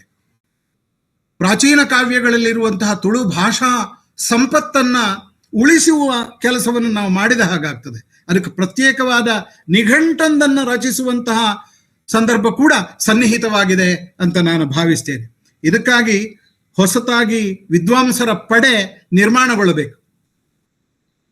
ಹೇಗೆ ತುಳು ಕಾವ್ಯ ಪರಂಪರೆಗೆ ಪಾಡ್ದನದ ವಾಹಿನಿ, ಆಧುನಿಕ ಕಾವ್ಯವಾಹಿನಿ ಇದ್ದ ಹಾಗೆ ಅದರ ನಡುವೆ ಮಧ್ಯದಲ್ಲಿ ಶಾಸ್ತ್ರೀಯವಾದಂತಹ ಪಳಂತುಳು ಕಾವ್ಯವಾಹಿನಿ ಕೂಡ ಇದೆ. ಈ ತ್ರಿವೇಣಿ ಸಂಗಮವನ್ನ ನಾವು ಸಾರ್ಥಕಗೊಳಿಸಿದಾಗಲೇ ಅದು ತುಳು ಭಾರತಿಗೆ ಸಲ್ಲಿಸುವಂತಹ ನಿಜವಾದ ಪೂಜೆ ಅಂತ ನನಗನಿಸ್ತದೆ. ನಾವೊಂದು 5 ನಿಮಿಷ ತಡವಾಗಿ ಆರಂಭಿಸಿದ್ರಿಂದ 5 ನಿಮಿಷ ತಡವಾಗಿ ಮುಗಿಸಬಹುದೇನೋ. ಯಾವುದಾದ್ರೂ ಪ್ರಶ್ನೆಗಳಿದ್ರೆ ನಾವು ಅವುಗಳನ್ನು ಅವಲೋಕಿಸಬಹುದು ಅಂತ ನಾನು ಬಯಸ್ತೇನೆ.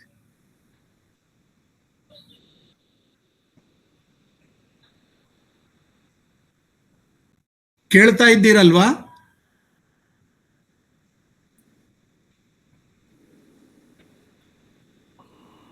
ఎరేగాండల ప్రశ్నదాలకు ఏనేరిస్తుందాండ దయమాలు కేనోలి 5 ನಿಮಿಷ ಸಂವಾದಕ್ಕೆ ಕೊಡ್ತು.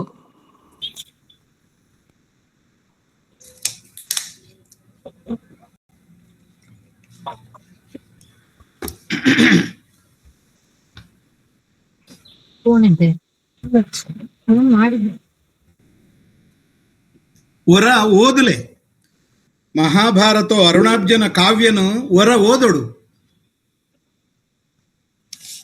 ಅತನಗ ಐತ ಪೊರ್ಲು ದಾನೆ ಸಂಶಯ ದಾನೆ ಪಣ್ಪುನ ಮನಸ್ಸಿಗೆ ಬರ್ಪುಂಡು. ಈ ಕಾವ್ಯ ಕರ್ನಾಟಕ ತುಳು ಸಾಹಿತ್ಯ ಅಕಾಡೆಮಿದ ಪ್ರಕಟಣೆ ಒಂದು ನಿಕ್ಲೇನ ವಿಶ್ವವಿದ್ಯಾಲಯದ ಗ್ರಂಥಾಲಯಡು ಇಪ್ಪರೆ ಅವು ದೇಗ ಪಂಡ ಒಂದು ಅಂಗಡಿಡ್ ಇದೆ ತಿಕ್ಕಂದು ಅವೇನು ಓದಲಿ ಅಂಚನೆ ಮಾತಾ ಪಳಂತುಳು ಕಾವ್ಯಲೇನ ಬಗೆಗೆ ಯಾನು ಬರೆತಿನ ಪಳಂತುಳು ಕಾವ್ಯ ಪುಸ್ತಕ ಎನಟ ತುಂಬಾ ಉಂಡು ಖಾಲಿ ಆತಜ್ಜಿ ಬೋರ್ಡು ಪಣ್ಣಕ್ಲೆಗೆ ಯಾನು ಒಂದೇನು ಕಡಬುಡ್ದು ಕೊರ್ಪೆ ಅಂಚನೆ ಕರ್ನಾಟಕ ತುಳು ಸಾಹಿತ್ಯ ಅಕಾಡೆಮಿ ಅರುಣಾಬ್ಜನ ಮಹಾಭಾರತೋ ಪಂಡದು ಪ್ರತ್ಯೇಕವಾಯಿನ ಒಂಜಿ ಬೂಕುನು ಬೊಲ್ಪುಗು ಕಣದುಂಡು ಅವುಲ ಅಕಾಡೆಮಿಡು ನಿಕ್ಲೆಗ್ ತಿಕ್ಕರೆ ಯಾವು ಒಂದೆಲ್ಲ ಓದಲಿ ಅಂಚನೆ ಒಂಜಿ ತುಳು ಕಾವ್ಯ ಮೀಮಾಂಸೆ ಎಂದು ಒಂಜಿ ಬೂಕು ಬರೆತೆಯಾನು ಅಕಾಡೆಮಿ ಒಂದಕ್ಕೆ ಇನಾಮ ಪಟ್ಟದುಂಡು.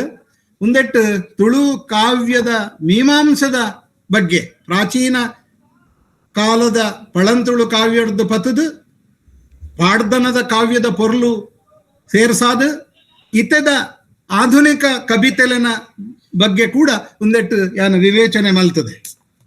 ಉದ್ದೇನ ಮಾತ ಓದುಂಡ ತುಳು ಕಾವ್ಯ ಲೋಕ ಎಂಚ ಉಂಡು ಪಂಡದ ನಮಗೆ ಗೊತ್ತಾಪ ಪಣ್ಣೆ. ಸರ್ ನಮಸ್ಕಾರ. ನಾನು ರಾಧಾಕೃಷ್ಣ ಬೆಳ್ಳೂರು, ಕಾಸರಗೋಡಿಂದ ಸರ್. ಹೇಳಿ ಹೇಳಿ ಬೆಳ್ಳೂರು. ತುಂಬಾ ಚೆನ್ನಾಗಿ ಮಾತಾಡಿದ್ದೀರಿ ಸರ್. ಸರಿ. ತುಂಬಾ ಮಹಾಭಾರತದ ಬಗ್ಗೆ ತುಂಬಾ ಅಡಕವಾಗಿ ಎಲ್ಲವನ್ನು ಸೇರಿಸಿಕೊಂಡು ಮಾತನಾಡಿದ್ದೀರಿ. ಸಂತೋಷ. ಒಂದೆರಡು ಸಣ್ಣ ಅಭಿಪ್ರಾಯಗಳು ಮಾತ್ರ ಪ್ಲೀಸ್ ಪಣ್ಣೆ. ಒಂದು, ಆ ಸ್ಟ್ ಎನ್ನುವ ಉಚ್ಚಾರ ಉಂಟಲ್ಲ, ಸ್ಟ್ ತುಳುವಿನಲ್ಲಿ ನಮಗೆ ಪಳಂತುಳುವಿನಲ್ಲಿ ವಿಶಿಷ್ಟವಾಗಿ ಸಿಕ್ಕುವುದು. ಅದು ನನ್ನ ಅನಿಸಿಕೆಯ ಪ್ರಕಾರ ಅದು ಮಲಯಾಳದಲ್ಲಿ ಈಗಲೂ ಬಳಕೆಯಲ್ಲಿದೆ ಸರ್. ಅದು ಸ್ಟ್ ಅಂತಲ್ಲ, ಟ್ ಪೋಯಿಟ್ ಟ್ ಅಲ್ಲ, ತೂ ಅಲ್ಲ, ಅದರ ಎರಡರ ಮಧ್ಯದ ಒಂದು ವರ್ಸ್ಯ ಉಚ್ಚಾರ ಅದು ಟ್ ಇರಬಹುದೇನೋ. ಅದು ಮಲಯಾಳದಲ್ಲಿ ಇದೇ ಅರ್ಥದಲ್ಲಿ ಬರ್ತದೆ, ಪೋಯಿಸ್ಟ್. ಆದ್ರೆ ಕೆಲವು ಕಡೆ ಪದ್ಯಪಾದಗಳಲ್ಲಿ ಪ್ರಾಸಸ್ಥಾನದಲ್ಲಿ ಯಕಾರಕ್ಕೆ ಸಾಮ್ಯವನ್ನ ಇಟ್ಟು ಷ್ಟುಕಾರವನ್ನು ಬಳಸಿದ್ದಾನೆ ಕವಿ. ಆದ್ರಿಂದ ಯಕಾರಕ್ಕೆ ಒತ್ತು ಕೊಟ್ಟ ಉಚ್ಚಾರದ ಸಾಧ್ಯತೆಯನ್ನು ನಾವು ಅಲ್ಲಗಳೆಯಲಾಗುವುದಿಲ್ಲ. ಯೋಚನೆ ಮಾಡಿ. ನನಗೆ ಮಲಯಾಳ ಗೊತ್ತಿಲ್ಲ.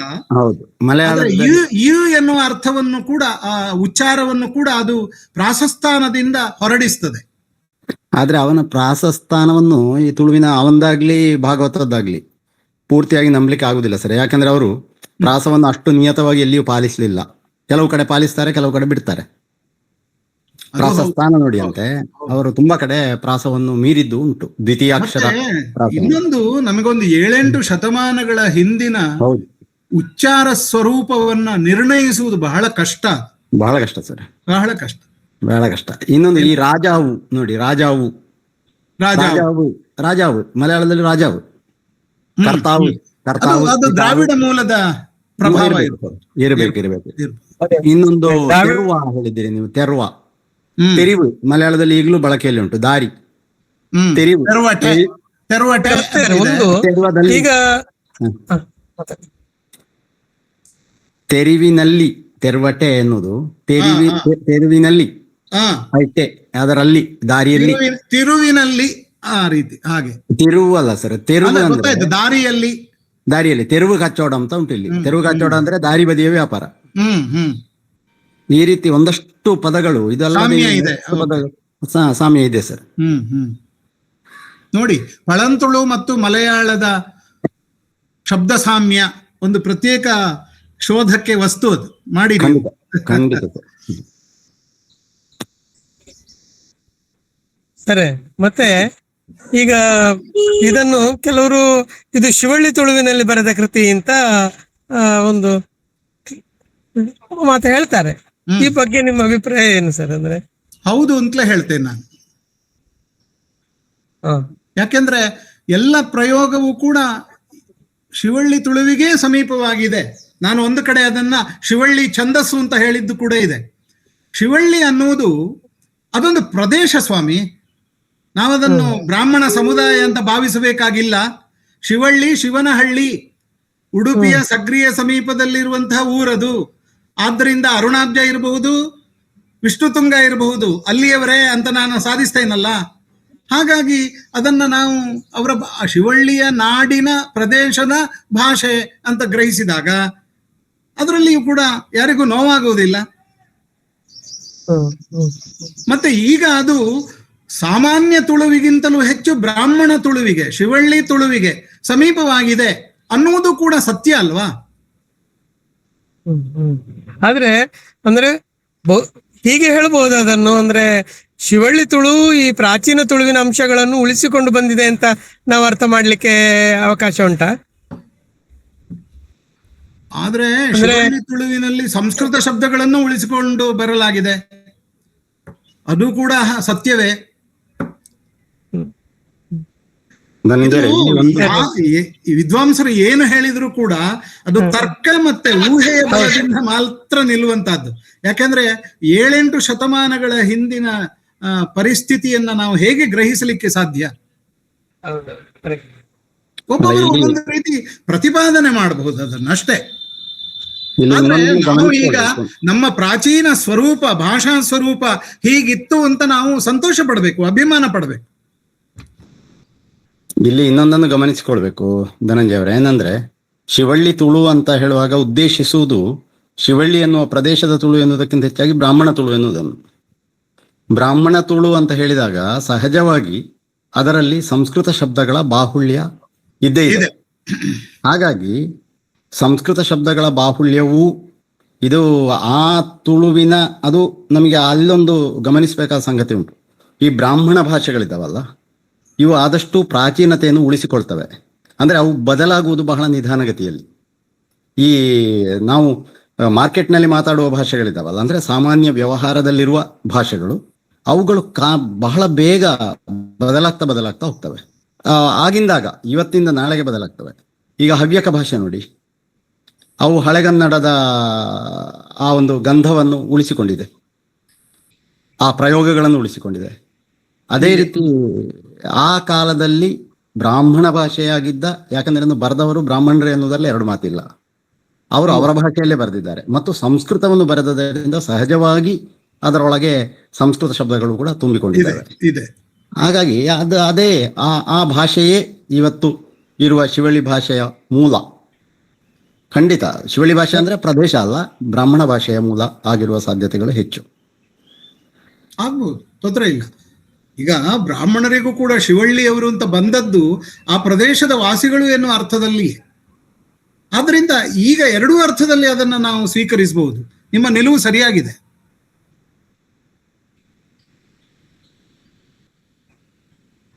ಸರಿ, ಬೇರೆ ಪ್ರಶ್ನೆಗಳು ಯಾರಾದ್ರೂ ಮಾತಾಡೋರಿದ್ರೆ ಕೊನೆ ಒಂದು ಪ್ರಶ್ನೆಗೆ ಅವಕಾಶ ಇದೆ, ಮತ್ತೆ ನಾವು ಮುಗಿಸಬಹುದಾ ಅಂತ. ನಮಸ್ತೆ, ಬಹಳ ಚೆನ್ನಾಗಿ ಮಾತಾಡಿದ್ರಿ ಸರ್. ಆದ್ರೆ ಸೊಲ್ಮೇಲ್ ಸರ್, ಅರುಣಾಬ್ಜ ಕವಿನ ಬೊಕ್ಕ ಐಡ್ದ ಬುಕ್ಕ ಬಹುಶಃ ವೆಂಕಟರಾಜ್ ಪುಂಚಿತಾಯರ್ ಮಲ್ತಿನ ಬೇಲೆ ಮಾತೆರಗಲ ಮುಟ್ಟಾಯಿನ ಬೇಲೆನ ಈರೆ ಮಲ್ತದಾರ. ಆ ಕಾರಣ ಈರೆಗ್ ದುಂಬುದ ಸೊಲ್ಮೇಲೆ ಈರೆಗ್ ಸಂದೋಡು ಏರೆಗ್ ನಮ್ಮ ವಸಂತರ ಕಬ್ಬಿನಾಲೆ ವಸಂತ ಭಾರದ್ವಾಜರೆಗ್ ಐಕ್ ವಿಶೇಷ ಸೊಲ್ಮೇಲೆ ಸಂದಾವೆ ಸರ್.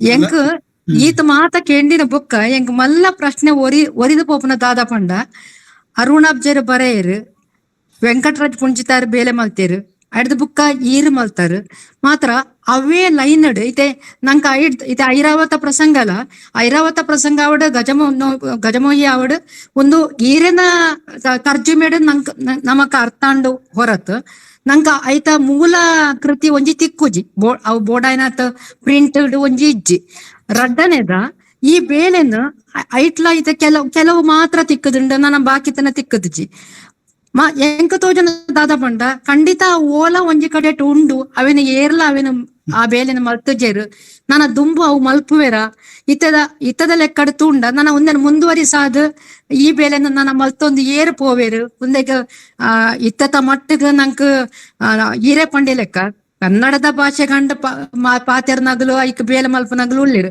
ತುಳುತ ಮಟ್ಟಿಗೆ ಆತ ಮಲ್ಲ ವಿದ್ವಾಂಸ ಏರ್ಲ ಇಜ್ಜಿ ಆ ಮಟ್ಟಿಗೆ ನನ್ನ ದುಂಬು ಒಂದೇನು ಏರು ದುಂಬರಿಸ ಒಂದು ಪೋಪೇರು ಪನ್ಪುನಂಚಿ ಒಂಜಿ ಪ್ರಶ್ನೆ ಒರಿಪುಂಡು ಸರ್. ಅದು ಕಾಲಕ್ಕೆ ಸಂಬಂಧಪಟ್ಟ ವಿಷಯ.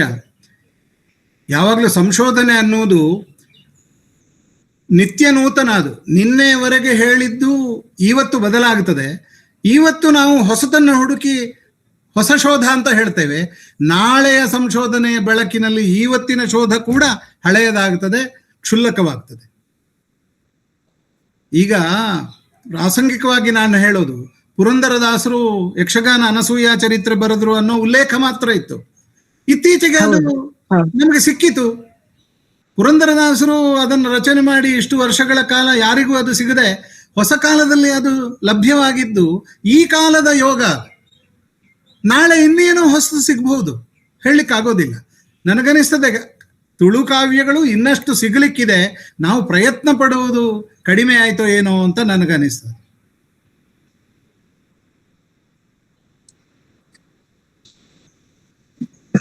ಆ ಪ್ರಯತ್ನಕ್ಕೆ ತಕ್ಕ ಕುತೂಹಲವನ್ನು ಉಂಟು ಮಾಡುವಂತಹ ಪ್ರಸಂಗಗಳು ಕೂಡ ಹೆಚ್ಚು ಹೆಚ್ಚು ಆದ್ರೆ ಬಹುಶಃ ಜನರಲ್ಲಿ ಆ ಕುತೂಹಲ ಹೆಚ್ಚಾಗ್ತಾ ಹೋದ ಹಾಗೆ ಆ ಹುಡುಕುವಿಕೆ ಆಗ್ಬಹುದಾ ಏನು? ಹುಡುಕಾಟ ಅನ್ನೋದು ನಿರಂತರವಾಗಿ ಇರಬೇಕು. ಚಿದಾನಂದ ಮೂರ್ತಿಗಳು ಹೇಳ್ತಾರಲ್ಲ, ಕರೆ ಓಗೊಡುತ್ತದೆ, ಬಡಿ ಬಾಗಿಲು ತೆರೆಯುತ್ತದೆ, ಹುಡುಕು ಸಿಗುತ್ತದೆ ಅಂತ. ಅದು ಅಷ್ಟು ಸುಲಭವಾಗಿ ಸಿಗೋದಿಲ್ಲ. ನಾವು ಅದಕ್ಕಾಗಿ ತಪಸ್ಸು ಮಾಡಬೇಕು. ಖಂಡಿತ ಸರ್, ಖಂಡಿತ. ಸರ್ ಸೊಲ್ಮೇಲು ನಾನು ತುಳು ಎಮ್ಮೆಯ ಪಳೆಯ ವಿದ್ಯಾರ್ಥಿಯಾನು 2 ವರ್ಷಕ್ಕೆ ದುಂಬು ತುಳು ಎಮ್ಮೆ ಬಂತಿದ್ದೆ. ಅಪ್ಪಗೆ ಎಂಕ್ಲೆಗೆ ಅರುಣಾಬ್ಜ ಸರ್ನ ಒಂದು ಮಹಾಭಾರತ ಇತ್ತನು. ಅಪ್ಪಗೆ ಎಂಕ್ಲೆ ಅದೇ ಒಂಜಿ ಎಕ್ಸಾಮ್ ಅಥವಾ ಒಂಜಿ ಪರೀಕ್ಷೆದ ಉದ್ದೇಶದ ಏನು ಓದುದಿತ್ತ.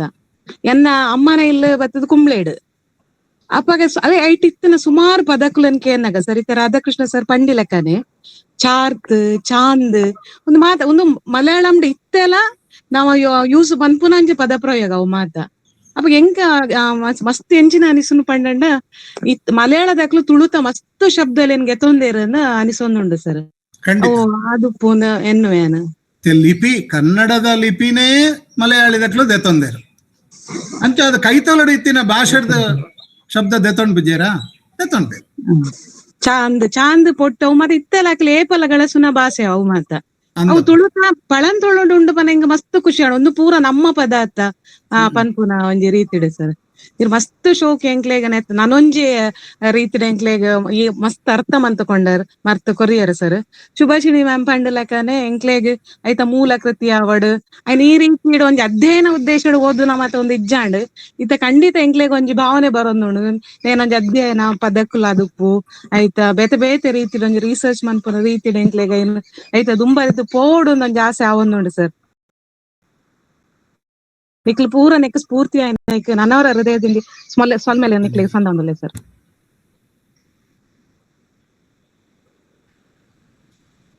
ಸರ್ ಸರ್ ಪಣ್ಣೆ ಸೊಲ್ಮೆ ಸಂದಾಯ ಬತ್ಲೆ. ಸರಿ ಸರ್, ಸರಿ ಸರ್.